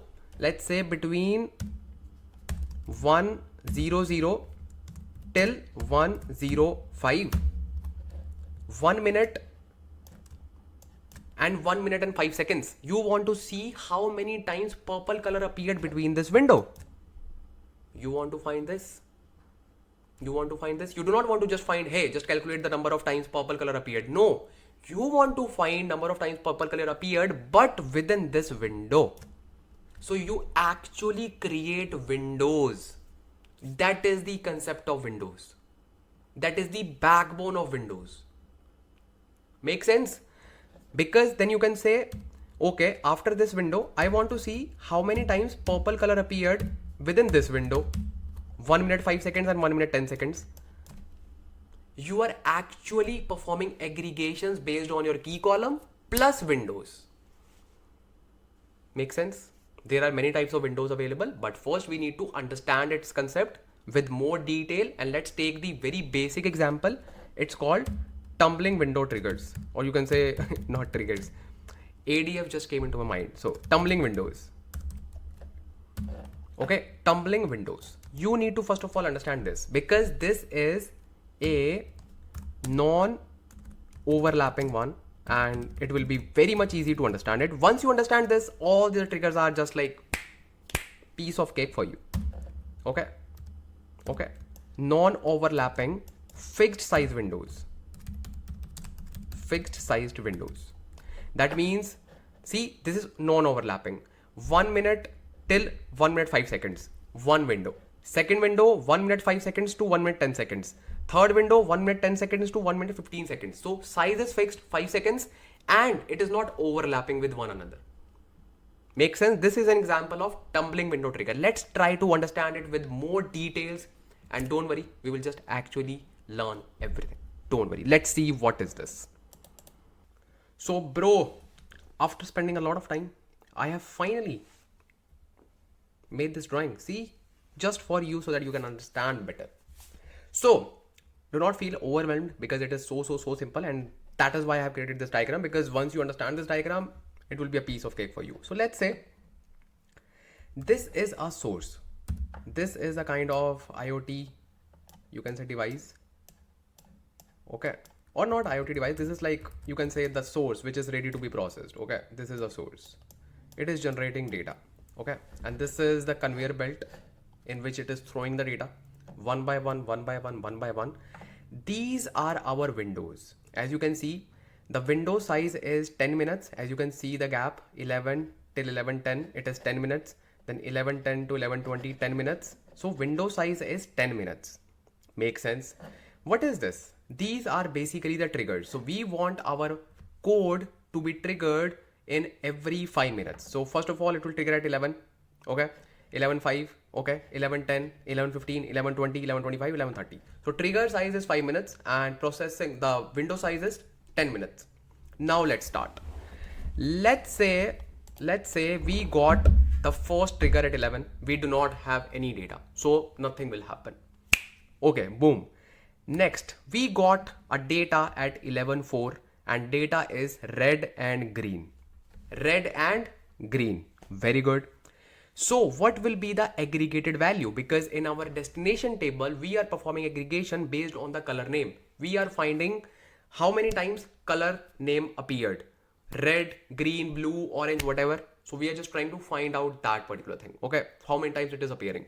So what will be the destination table look like?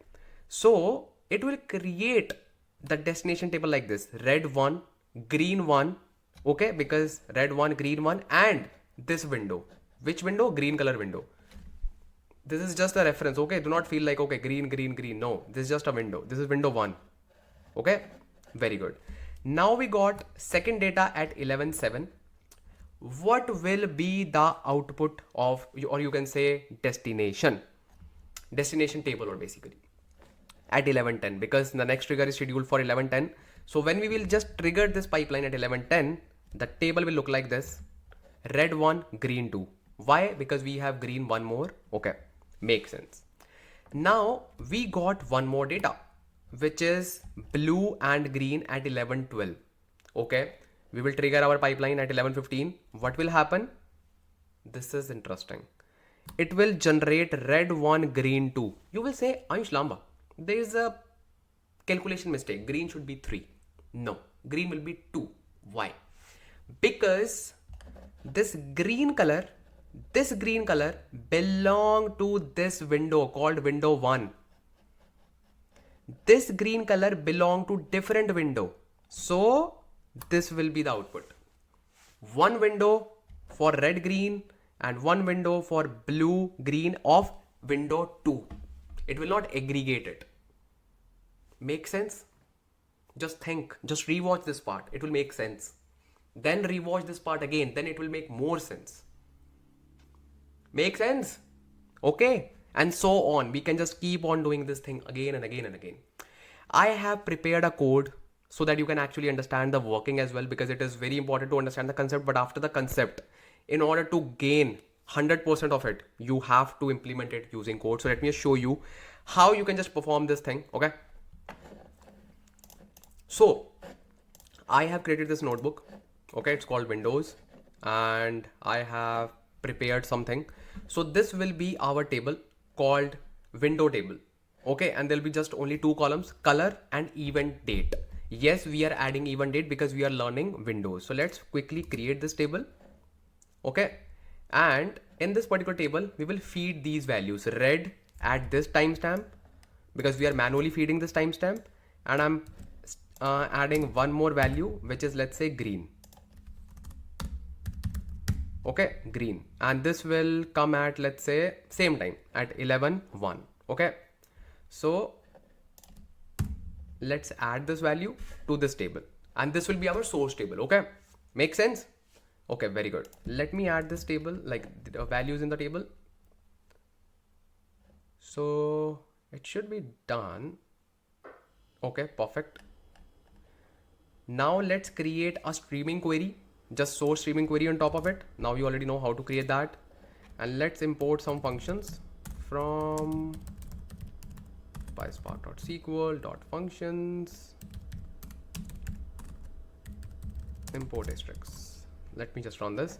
Now this is a transformation where we are just aggregating the color name. But if you notice, we are also aggregating based on a window. And in this, we have specified the column name on which we need to apply the window, which is tumbling window, and the interval as well, which is 10 minutes. Let's do this. Okay. And now let's output this data to this particular location called Windows folder that I have just created. Okay. Let me just do this and let's query the data. Delta dot asterisk. What do you want, bro? Oops, we have to use complete mode because we are applying stateful transformations. So this is the location of the data. Let's query this.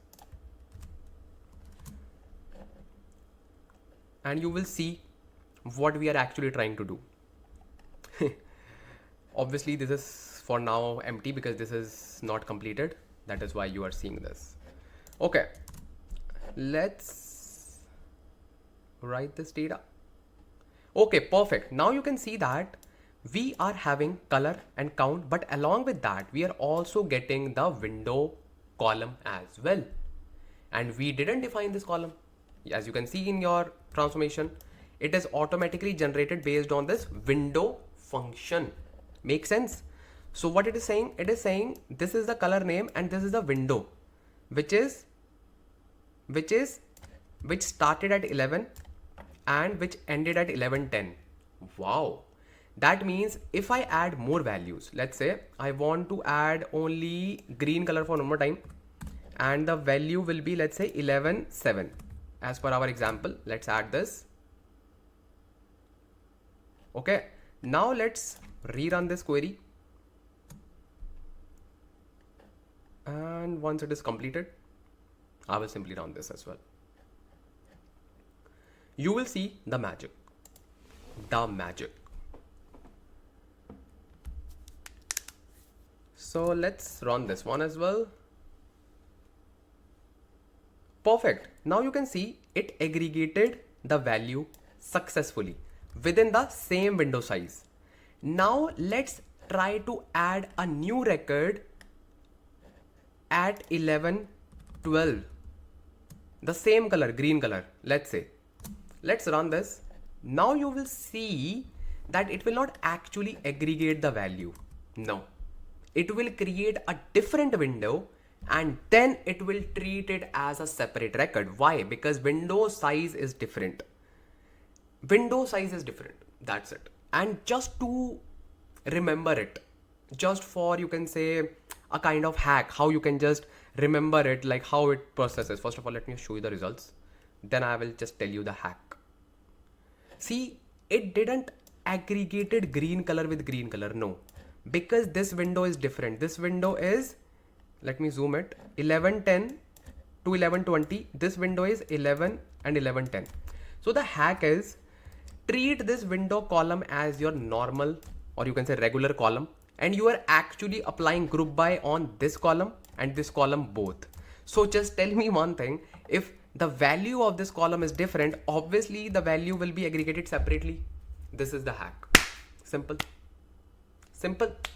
So this was all about your window operations, and I know it was so complex before this particular part, and now you are like, hey, it is so easy. If you liked it, just comment down. Okay, I spent so much of time to just create that diagram. Okay, so now let's try to, now you understood window operations using tumbling window. The other windows are same. The other windows are same. Let me just tell you what is the difference, and it will behave like similar to this one. So let me just tell you. The other window type is sliding window. In the sliding window, the difference is it will also be the fixed size. Like the size is 10 minutes, but it will be overlapping. So as you can see, window 1 is this. Window 2 will become like this. It will be overlapping it. Let's say window 1 size is 11 to 1110. So window 2 will become 11.5 to 11.15. Similarly, window 3 will become 11.10 to 11.20. So now you can have multiple windows for your data. So let's say your data came at 11.4. That just belongs to window 1. That is fine. But the data at 11.7 now belongs to this window and this window both. So there'll be like multiple aggregations. That is the only difference. So now you'll be seeing two values. One is for like green 1 for this window, and then you can say green 1 for window 2. And after this value, when you'll be seeing blue green, it will simply create green equals to 2 for this window, because you have two green colors. You have two green colors for this window, and only two green colors for window 1 as well. So it will simply create like this. That final table, it will be creating like this. So let's say window 1. Okay, so I'm simply saying window 1. Let me reduce the size. Window 1. Okay, this is your first column, or you can say window column. Then it will simply say green, and it will say 2. Make sense? Because there are like two values within this window. Then in the window 2, it will say green 2 as well. Why? Because this is overlapping window, and this green color 11.7 now belongs to window 2 as well. That's the whole thing. Now you can say, Ansh, Lamba, we have total 3 green, but here the total is 4. Yes. So that is a special kind of case in which we need to just treat same record in different windows. So that is why we use sliding window. That's it. Now let's talk about the third type of window. It is called session window. Let me just tell you what's that. So let's talk about session windows. So let's say this is very special, and this is very easy to understand. So let's say you have started your session at same time, like let's say 11. Okay. So you define the session size. I will simply say session size is 5 minutes. So I will simply say 11, or let's say 10 minutes. Let's say 11:10, 11:20, then 11:30. Okay. So this is your session size. So what happens in this? So this will trigger the session at 11. Okay. And it will be active for 10 minutes. Make sense? Okay. So let's suppose you got one data here at, let's say 11:02. Okay, let's say 11:02. So what will happen? The session now is reset. Now the session will be remaining active till 11:12, because for the next 10 minutes. Make sense? So within this period, 11.2 to 11.12. Let's say I got one more data at 11.8. Now my session will be active for 11.18. Oh, wow. So this will be now active till 11.18. Makes sense? Makes sense. So it will keep on increasing the size of the session based on the data arrival. That is why it is called non-fixed size interval. Non-fixed, because it is not fixed. It totally depends upon how and when data is arriving. Then 11.18, let's say for 11.18 till 11.28, we didn't receive any data. No, we didn't receive any data. So then the next trigger will be beginning at 11.30 at the usual time, because there was like no data till 11.28, and then it will simply trigger at the next session, which is 11.30. Make sense? Make sense? Make sense? Any confusion? Any confusion? Any confusion? Because it will obviously trigger at its normal time, and it will keep on resetting the time if it gets the data. Make sense? That is the whole concept of session windows. That's it. Make sense? Very, very, very good. Now there's only one topic left that we discussed in the, like not discussed, we just touched that topic in the stateful and stateless transformations, if you remember. Watermarking. It's time to master that. It's the last topic of this video and it will blow your mind. Let me show you what is it and how we need to work with watermarks and why do we need watermarks. Okay, let me show you. Before talking about watermarks, let me show you one thing. You know that whenever we just get the new data, it gets the relevant window size automatically, right? What if we want to discuss that scenario when our data reaches late? When our data reaches late, we already discussed about this thing, because it can be the scenario that our data can reach late, right? I can just show you in the diagram as well so that you can understand it better. Let me show you. So this is the scenario. Let's say we have successfully processed our data till here. Then suddenly we got one record around 11:22, 11:23, but the event time, the originated time of that particular record was 11:07. That means this data should have been come at this particular interval, but it came late. How we can just handle late coming data? With the help of watermarks. Really? Let me just explain you. Not with the help of watermarks actually, but yes, with the help of watermarks. So let me just tell you like how we need to just manage it. Okay, let me show you. So in this particular case, let's recreate the scenario. Let me just add that record here and let me say red. And let's change the time to 11:07. That means it is the previous window, but it came late, right? What will happen? And you will be like, what? How it can happen?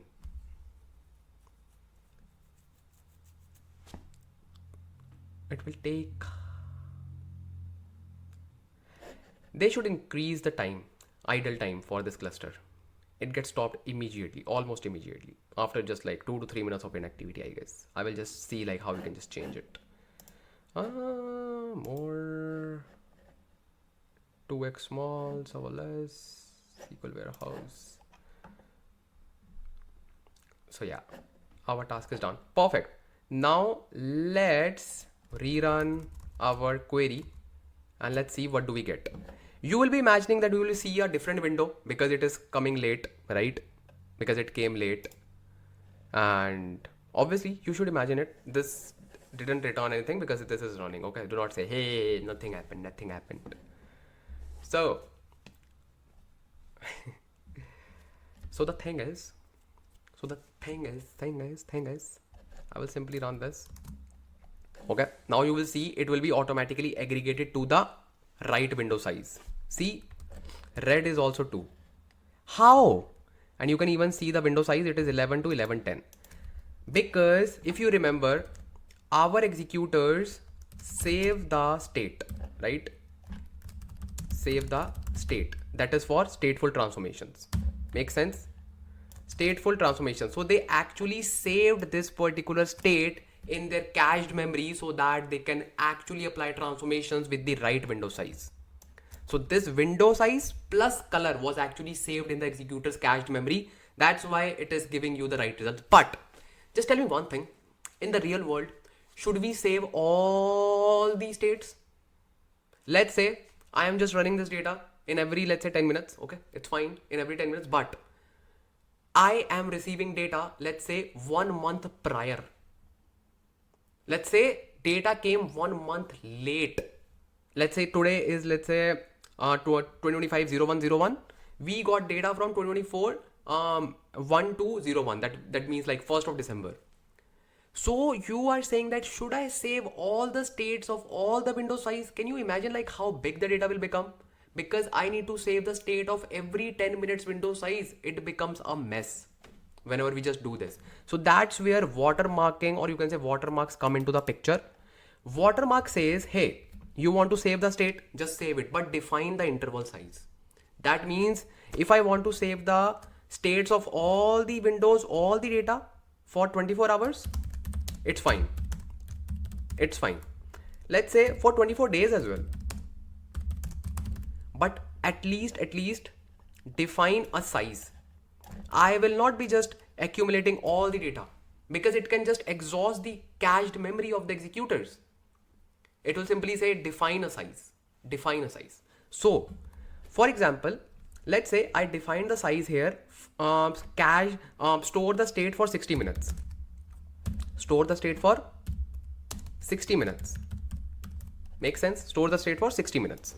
So this data will be aggregated, right? Okay. Let's say we have more records, but this red color data came of the same particular timestamp with 1107. Okay. And we are processing data currently at, let's say 1430, let's say 230. Okay. And data came for 1107 for red color. Okay. This will be not counted. No, this will not be counted. Why? Because we do not even have any state. We do not even have any window. We released it. So we do not know what is the value, how we can just aggregate it. We will simply not process this data at all. No, there will be no data for red. If we are processing data for 230 with watermarks, with watermarking, you can say. Now, watermarking is not compatible with complete mode, and you know the answer. I want to see that answer in the comment section. So the answer is complete mode always store all these states, always, because every time it outputs all the records, right? Every time. Make sense? Every time it outputs all the records. So it doesn't need to worry about, hey, I want to save the state for 2 hours, 1 hour, or let's say 1 day. No, it will save the state all the time. All the time. So watermarks or watermarking is only and only compatible with update mode, because in update mode, we simply throw the output for the changed state data. Make sense? Makes sense. Let me just show you with the help of an example as well. So let's say watermarking is applied on this particular stream. Okay, perfect. And watermarking is just applied for, let's say 5 minutes. Not even 5 minutes. That will be like too short. And yeah, it's fine. Let's say watermarking is applied for 1 hour, just for 60 minutes. Okay. And this data we have received for 8:30 a.m. 8:30 a.m. And currently we are processing the data for 11:20 a.m. Almost 3 hours old data. So this red color with this timestamp will not be processed. Will not be processed at all. No. Because watermarking is saying, hey, just save all the state of the data for 60 minutes. That's it. This is the concept of watermarking. And now you can say, you now know all the necessary things in the world of Apache Spark structured streaming. This was the last topic, and now you can say that now I know all the things. And I know some parts would be a little complex. That is fine, because Spark streaming is not very easy. But yes, if you are on this channel, it is very easy, but still you need to just revise those concepts. You still need to revisit those concepts. You still need to rewatch some critical parts so that you can absorb the knowledge. Make sense? I hope this video is really helpful to you, and I want to see your love in the comment section, because I literally spent a lot of time to design this video, to make this video, so that you do not need to spend thousands of bucks and still you will get the most top notch level knowledge, and you already know the level of knowledge that you have got. Okay, so just support this channel, drop lovely comments, like this video, share this video, comment on these videos so that I can grow and just grow your own channel. I always say it is our channel, and I literally mean it, and you can see the dedication I'm putting on this channel so that you can learn. So just do support this channel, and just click on the video that is coming on the screen, and I will see you there. Happy learning.